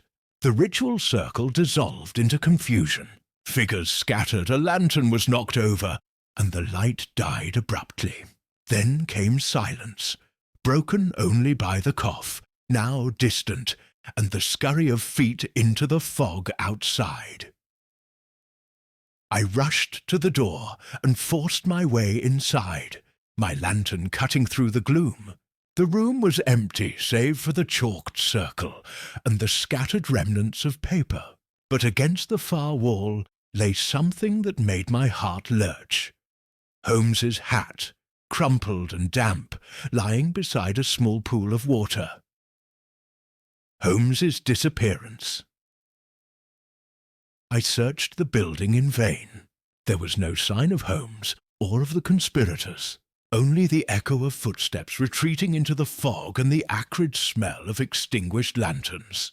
When I emerged into the night air, the fog was once again impenetrable. Not a sound reached me, save the distant creak of rigging and the lap of the Thames against its banks. By the time I returned to Baker Street, exhausted and chilled, dawn was breaking over a grey, damp London. Holmes had not returned. His room was empty. His violin lay silent upon its stand. It was the first time in all my acquaintance with him that he had vanished without leaving even a cryptic note of reassurance. For the next day, Scotland Yard congratulated itself on the arrest of Clara Burrows. The press declared the case solved, and I walked through my rounds with a hollow weight in my chest. Only I, and perhaps those shadowy figures in the Franklin works, knew that the real contest had only just begun. Holmes's explanation later that night, in the quiet of Baker Street. Holmes laid the key upon the table and turned to Vogel, Gregson, and myself. The cipher in Vogel's manuscript, he explained, was not written by him, but inserted months ago by Kretsch, who served briefly as his assistant under an alias. The passage, "Within the fire is the path, within the path the gate," described the literal mechanism of this key, which unlocks the chest that Brand used for his theatrical display. The stars are cold referred to tonight's occultation, the chosen hour for their performance. The Circle of Transitus was not truly interested in transmutation. They sought to steal Vogel's catalytic process, which has genuine industrial value. Brand, a fraud in matters scientific but a master of spectacle, planned to demonstrate the miracle before his followers and then sell the formula to certain foreign interests afterward. Kretsch was his agent in London, and Clara Burrows, poor, foolish woman, was merely a convenient distraction for Scotland Yard. Gregson, though somewhat flushed, nodded grudgingly. "You've got us there, Holmes. We were ready to hang the whole thing on her." Holmes allowed himself a rare chuckle. The neatness of her supposed guilt was precisely what warned me off. Real crimes are never so obliging. Brand's Fate Brand and Kretsch were charged with conspiracy, fraud, abduction, and a host of related offences. Jenkins, the missing watchman, was found alive, drugged and locked in a storeroom near the river. Kretsch had intended to use his disappearance to sow fear and keep prying eyes away from the Franklin works. Clara Burrows, once cleared, gave a tearful statement that confirmed Holmes's deductions. Hale had given her the instruments to pawn for money. She had no knowledge of the Circle's activities. Scotland Yard released her quietly, their earlier confidence much subdued. Holmes's quiet triumph. A few nights later, as the fog rolled once more through Baker Street, Holmes and I sat before the fire. He smoked in thoughtful silence, the threefold key resting on the mantel like a trophy. "You know, Watson," he said at last, "the Circle fancied itself a society of alchemists, but their true metal was always base. Brand understood that symbols are often more powerful than facts. He dressed theft in the robes of transcendence, and men followed him for the promise of mystery, not for truth.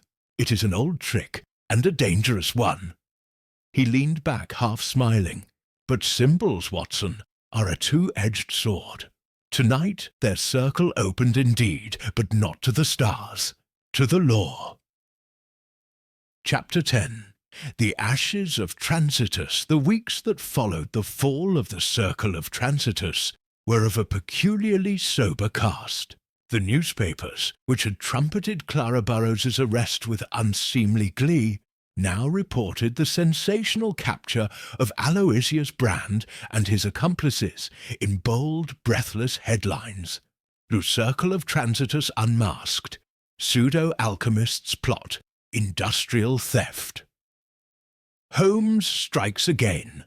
Limehouse conspiracy foiled at midnight. Scotland Yard received its share of accolades, and Inspector Gregson, though privately acknowledging Holmes's decisive role, was quick to speak to reporters of coordinated police operations and the value of prompt information from private citizens. Holmes, characteristically, neither sought credit nor corrected him. Indeed, in those days immediately after the arrest, He seemed curiously detached from the public excitement, as though the solving of the mystery had already receded in his mind, leaving only the faint residue of intellectual satisfaction. Brand and Kretsch, before the law Aloysius Brand, proved every inch the showman even in custody. His court appearances drew curious crowds. Former students, fashionable thrill-seekers, journalists and the merely morbid. He stood in the dock with theatrical composure, declaiming his innocence in grandiose language.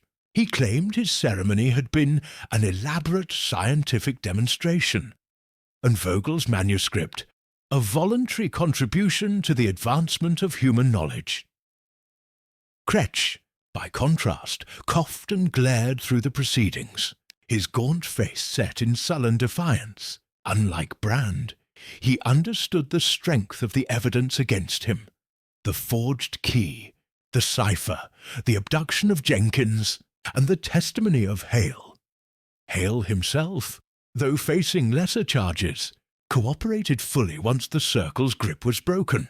He confessed to forging the duplicate key at Kretsch's instruction, and to delivering fragments of Vogel's manuscript under threat and temptation.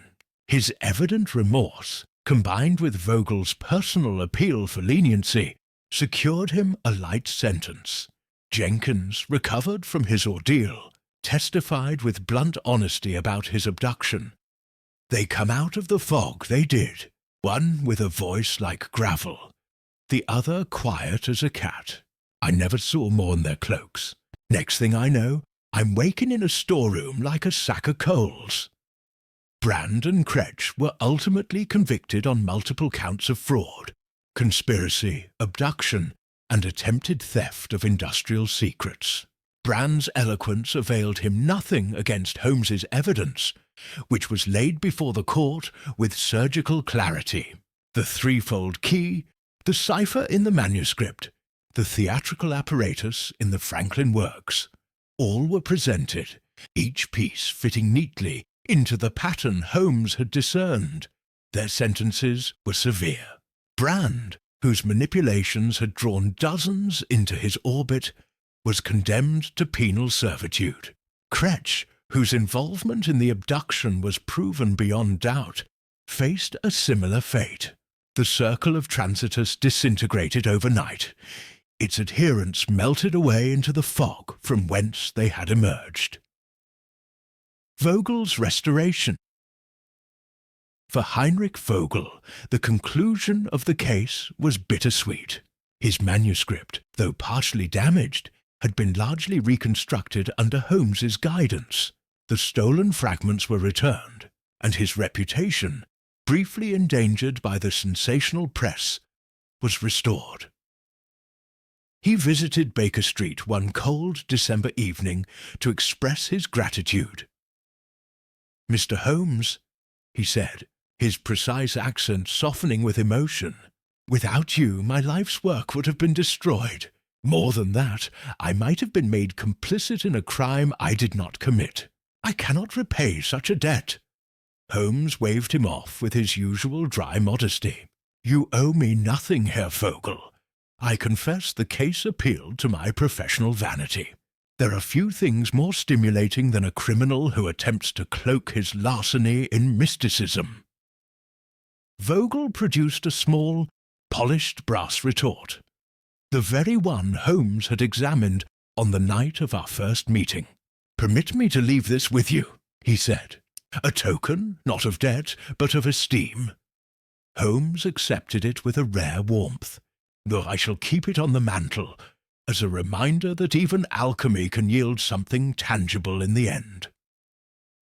Watson's Reflection London, in those final weeks of the year, grew colder. Frost edged the windows of Baker Street, and the fog turned brittle and sharp. Life resumed its ordinary rhythms.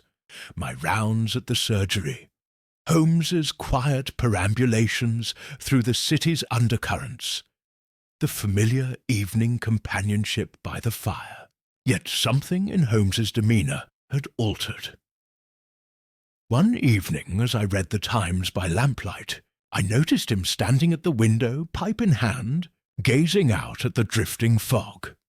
"You are thoughtful tonight, Holmes," I remarked. He turned slowly, his expression less sardonic than usual. "The circle of Transitus was a paltry thing, Watson. A handful of theatrically inclined conspirators playing at ancient mysteries. Yet consider how near they came to success. A single manuscript, a single night, a few well-chosen symbols, and they drew dozens into their net. Men will always find the language of transformation irresistible.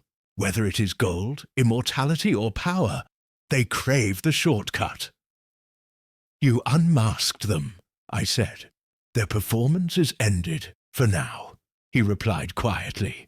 "But the stage will be set again somewhere by other hands. The play is old, Watson, and its actors are endlessly replaced." He turned back to the window, and for a moment the lamplight caught his profile in such a way that he seemed both remote and profoundly human. A man who saw too clearly and trusted too little. A modest epilogue. A few days later, as Christmas approached, a brief notice appeared in the papers. The chemical formula at the heart of the so-called Circle of Transitus affair has been secured by the rightful owner, Herr Heinrich Vogel, who intends to continue his research under the protection of the Royal Society. Mr. Sherlock Holmes declines to comment. The world, as it always does, moved on. New scandals occupied the papers. New crimes demanded Scotland Yard's attention, and the Circle became another curiosity for London drawing rooms to gossip about between courses. But in my diary for that December, I find this note. Holmes paced the sitting room tonight as snow fell outside. He spoke of alchemists and charlatans, of the gullibility of clever men. He ended with this curious remark: "Watson, gold is less dangerous than the idea of gold." I can think of no more fitting epitaph for the strange and memorable affair of the Alchemist of Blackwall. Chapter 11. A quiet interlude. The first days of January were bleak and cold, with a wind that drove through the narrow streets like an uninvited guest.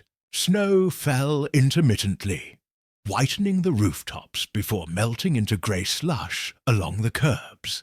Londoners wrapped themselves in greatcoats and scarves, hurrying through their errands with heads bowed. The fog had lifted, but in its place came a hard, crystalline light that made every chimney stack stand sharp against the pale sky. In Baker Street, the rhythm of our lives resumed its accustomed course after the drama of the Circle. Holmes rose at his usual hour, played brief passages upon his violin, and drifted between bursts of keen activity and long, introspective silences. He seemed neither elated by his triumph nor troubled by the shadows it had cast, merely balanced, like a man poised on a narrow bridge between one adventure and the next. For myself, the whole affair had left a vivid impression. It had not merely been a case of crime and detection.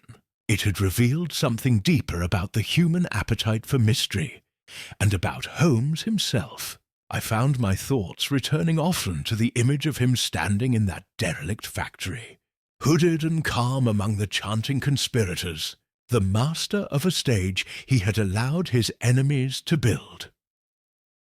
Lestrade's visit was on a biting afternoon that Inspector Lestrade called upon us, stamping the snow from his boots and rubbing his hands briskly. He carried his usual air of slightly officious good humour. "Well, Mr. Holmes," he said, taking the chair nearest the fire, "you've made quite a stir with this Circle business. Gregson's been strutting round the yard like a bantam cock. I thought I'd better come myself, if only to hear the truth without the feathers." Holmes smiled faintly and offered him a cigar. I fear, Lestrade, that the truth is rather less grand than the papers have made it. A group of conspirators wrapped their ambitions in the robes of alchemy and very nearly succeeded in deceiving everyone, including, for a time, Scotland Yard. Lestrade chuckled. Including us, you mean? I'll admit, if not for you, Gregson would have hung the whole case on that Burrows woman and gone home to supper. It is often the neatest solution that should be viewed with the greatest suspicion, Holmes replied. Real life, Lestrade, rarely arranges itself so conveniently. The inspector leaned forward. Tell me something, Holmes. Did you know Brand was behind it from the start? Holmes tapped the ash from his cigar. No, but the pamphlet bearing his name was the loose thread. His style was unmistakable, grandiose, pseudo-philosophical, and designed to dazzle rather than inform. Once I learned he had vanished into the East End some years earlier, it required only a little patient observation to see his hand in the circle's activities. Lestrade nodded slowly. And this Kretsch fellow, dangerous man. He'd have slit your throat soon as look at you. Holmes's smile deepened, though it did not quite reach his eyes. I was aware of the risk. Holmes's restlessness. After Lestrade's departure, Holmes remained unusually quiet. He stood at the window, watching the weak winter sunlight struggle against the grime-streaked panes. Watson, he said at last, there is something peculiarly instructive about this case. How so? I asked. It demonstrates how easily human credulity may be harnessed for criminal ends. Brand was a fraud, yet he understood men well enough to make them kneel before empty furnaces and call it revelation. He offered them the promise of hidden knowledge, and they brought him their loyalty, their money, and their silence. He turned, his sharp gaze fixed upon me. Do you see, Watson? He did not merely deceive their intellects. He captured their desires, I nodded slowly. You sound almost admiring. Not admiring, he corrected softly. Aware. I have sometimes been accused of coldness, Watson. But even I recognize that the line between reason and reverence is a perilously thin one. Brand was clever enough to stand upon it for years. A hint of things to come. That night after supper, I found Holmes at his desk, poring over a map of London and a small pile of correspondence. The gaslight illuminated the lean lines of his face and the quick movements of his hands. Another case? I asked half in jest. He looked up with that peculiar gleam that meant some new thread had caught his interest. Perhaps a matter of missing securities in the city. The pattern is unusual, I laughed. You waste no time, Holmes. One would think the Circle affair might have earned you a week's rest. He leaned back in his chair, the faintest trace of amusement crossing his features. Rest, my dear Watson, is a relative term. Some men rest in silence. I rest in pursuit. I watched him as he returned to his map and letters. Outside, the snow had begun to fall again, soft and steady, muffling the sounds of the city. Within, the fire crackled, the lamplight glowed, and Holmes bent once more over his endless puzzles. It struck me then, as it had many times before, that London would never lack mysteries for as long as men like Holmes walked its streets, and I, for my part, would never tire of chronicling them. Watson's closing reflection months later, when the Circle of Transitus was remembered only as a curious footnote in the annals of London crime, I would reread my notes from those fog-bound nights and see more clearly what had been at stake. It was not merely Vogel's formula or Brand's fraud that Holmes had unmasked. It was the seductive power of the unknown, turned to criminal ends. In every age there are those who cloak theft in mysticism, who promise transformation and deliver exploitation. Against such men, Holmes's clear, merciless reason was as decisive as a lantern held against the fog. And so the quiet interlude of that January evening was not merely the end of a case. It was a pause between movements, a breath before the next plunge into the vast, intricate symphony that was London's hidden life. Chapter 12. The philosopher's residue. It is often the case that the true form of an adventure reveals itself only when its noise has faded. The clang of doors, the hush of juries, the rustle of newspapers, these are the obvious notes. They announce and applaud. But what remains, what clings to the mind like the faint odour from a retort long after the flame is out, is quieter and more persistent. It is the philosopher's residue of experience, which a man either discards as irritant or keeps as tincture for clearer seeing. Thus it was with the affair of the Alchemist of Blackwall, long after Brand had been carried off to penal servitude, and Cretch consigned to an equally chilly prospect, long after Clara Burrows had returned to nondescript obscurity, and Hale had learned humility, at some cost, in a less public house, long after Vogel's work was secured under the sober custody of reputable men. After all of that, the case continued, for me at least, to distill its subtler lessons. Holmes, who rarely indulged such reflections aloud, did not forbid mine. On a raw evening near the close of January, we sat with our slippers to the fire, he with his pipe and I with the last number of the Lancet unopened in my lap, while a thin sleet traced restless hieroglyphics upon the window-pane. The coals settled with a sigh. The red eye of the grate brightened and dimmed like a sleeper's. I had spent the afternoon putting my notes into order, that the narrative might, at some future time, be presented to the public without scandal, and with some small profit to truth. "You will write it then," said Holmes suddenly, with that disconcerting habit of answering thoughts not yet spoken. "This transitous business." "If you allow me," I replied. "On the contrary, I urge you to it. The world is forever in need of a cautionary entertainment." "Cautionary?" He gave a little motion of the hand, dismissive of the word and yet attaching weight to it. "We live," said he, "in an age that flatters itself by calling the old credulities new. Mesmerism becomes suggestion, alchemy, emergent chemistry, the thaumaturge, a demonstrator of spiritual science. The names change to fit printed bills and polite drawing rooms. The appetite is constant. If your story pricks it in a minor way, so much the better." "You would have me make a sermon of it," I laughed. "God forbid." He returned with a flash of those steel-grey eyes.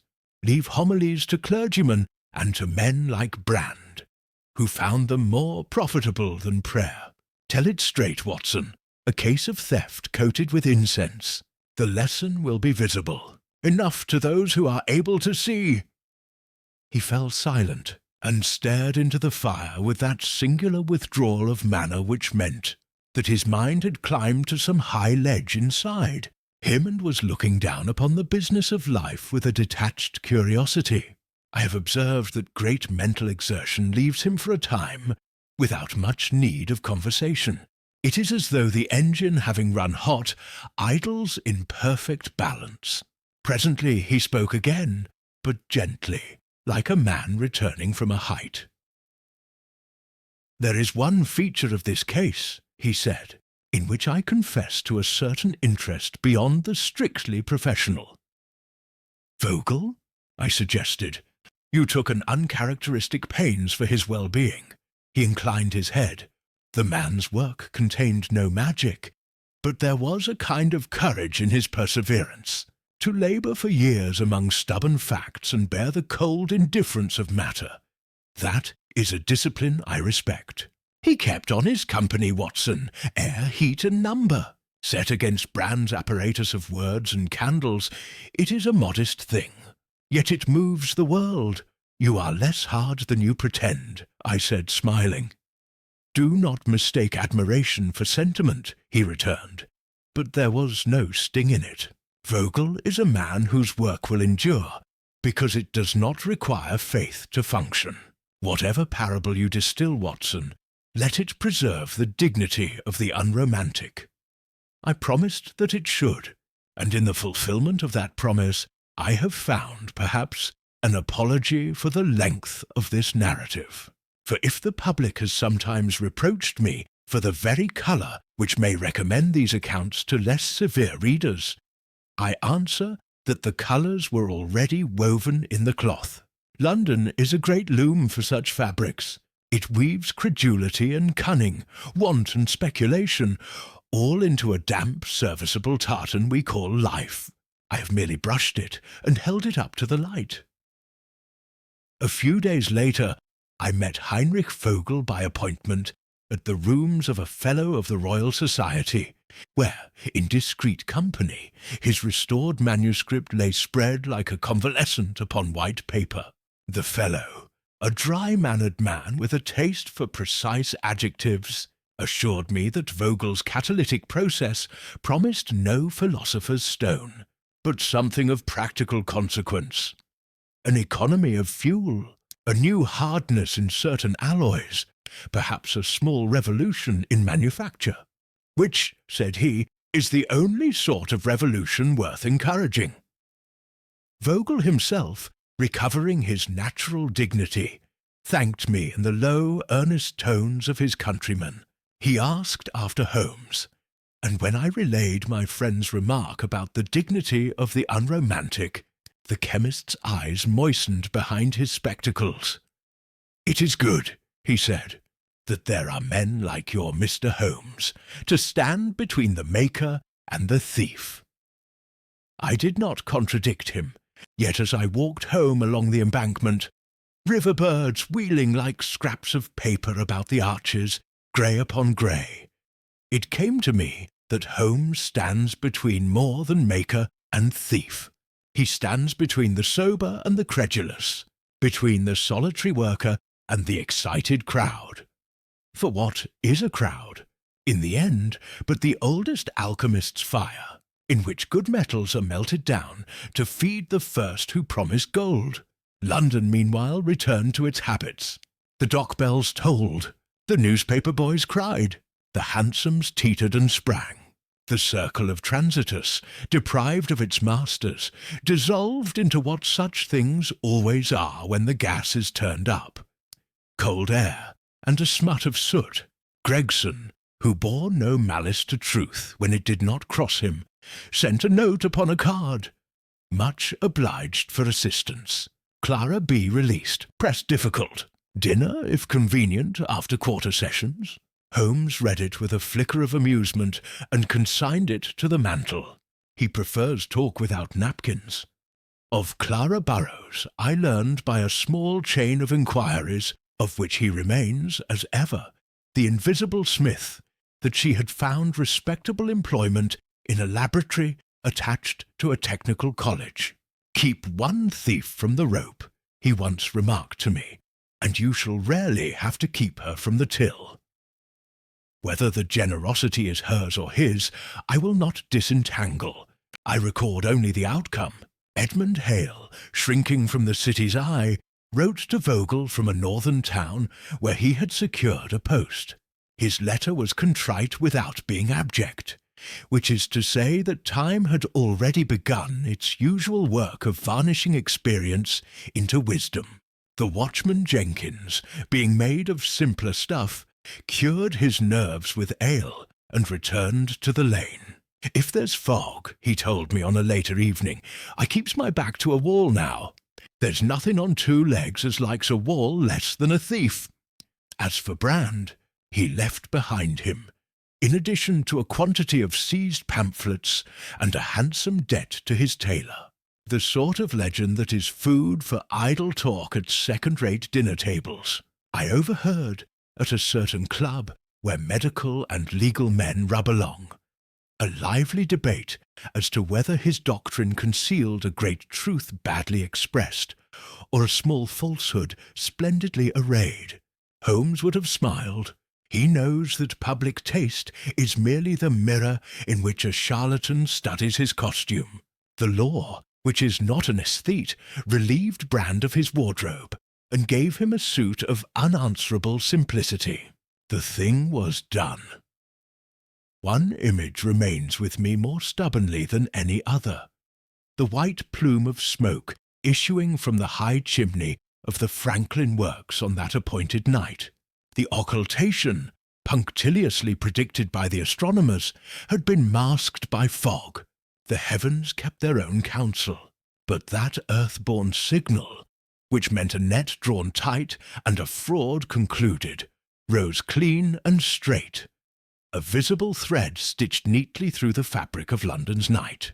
When I shut my eyes, I can still see it, the simplest sign in the world, yet eloquent in a way no Latin motto could equal. Within the fire is the path, yes, but the path properly lit leads not to initiation, but to the door where the constable waits. I have been chided, on occasion, for reporting too much of my friend's method and too little of his private philosophy. The truth is that the latter cannot be separated from the former without doing violence to both. If Holmes appears cold, it is because he applies warmth only where it is needed. To set the thermometer upon every patient is not to be inhuman. It is to cure broadly by measuring exactly. Yet I have seen him, when no one else was by, lay a hand upon the shoulder of a foolish young clerk, one who had blotted a decent name with a forgery, and speak in such a tone that the fellow wept and kept honest afterwards. In this present case he spared neither the pseudo-priest nor the hungry acolyte, but he found a path for the penitent and held no lantern for the wilfully blind. If that is not justice, then perhaps the chemists have mislabelled mercy. On the evening when I set the last page of this tale in order, he came in lightly, with the quick, tireless step, which is the audible measure of his intellect at work. There was the faintest powder of snow upon the shoulders of his coat. He shook it off with a motion peculiar to him, and went at once to the violin, drawing from it a few long vowels of sound, as a man tests the weather with the back of his hand. "Another case?" I asked. "There is always another case, Watson." He touched the E-string and listened. "A lady in Bayswater whose housemaid is too neat, a gentleman in the city whose books are too balanced, and a collector in Bloomsbury whose Egyptian scarab is too authentic." "Too authentic?" He smiled. "Truth, when misapplied, is the neatest mask a lie can wear. Come, you shall hear." We dined simply, and afterwards he told me enough to quicken my curiosity for a future chronicle, but it was not yet a story, only the whisper of one. Before bed he stood again at the window, where the lamplight made a faint aureole of breath upon the cold glass, and looked out upon Baker Street, familiar, inexhaustible, the vein of a city whose blood he knew better than any physician.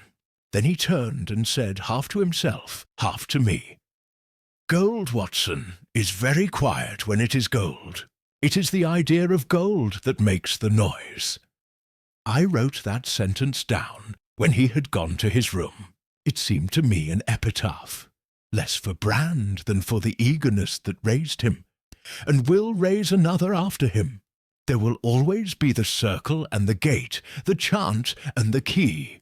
But while Sherlock Holmes keeps his particular vigil, there will also be the moment when the smoke rises and the doors open, not to the stars, but to daylight.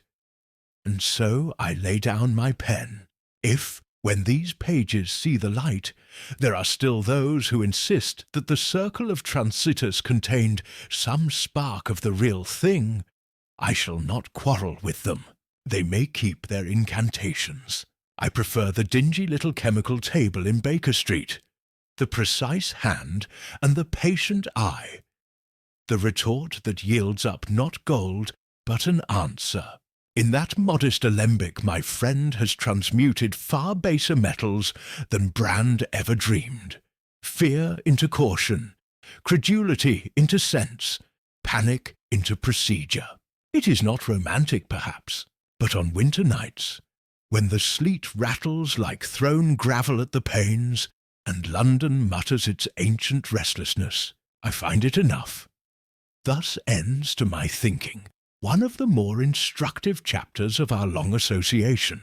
Others crowd upon its heels, for crime is a creature that abhors a vacuum as much as nature does. When the next case has run its course, whether it come with a whisper at the bell, or with a foghorn from the river, you shall hear of it, patient reader, as I heard of it, first in fragments, then in patterns, and finally in that clear, unanswerable chord which is Mr. Holmes's peculiar music.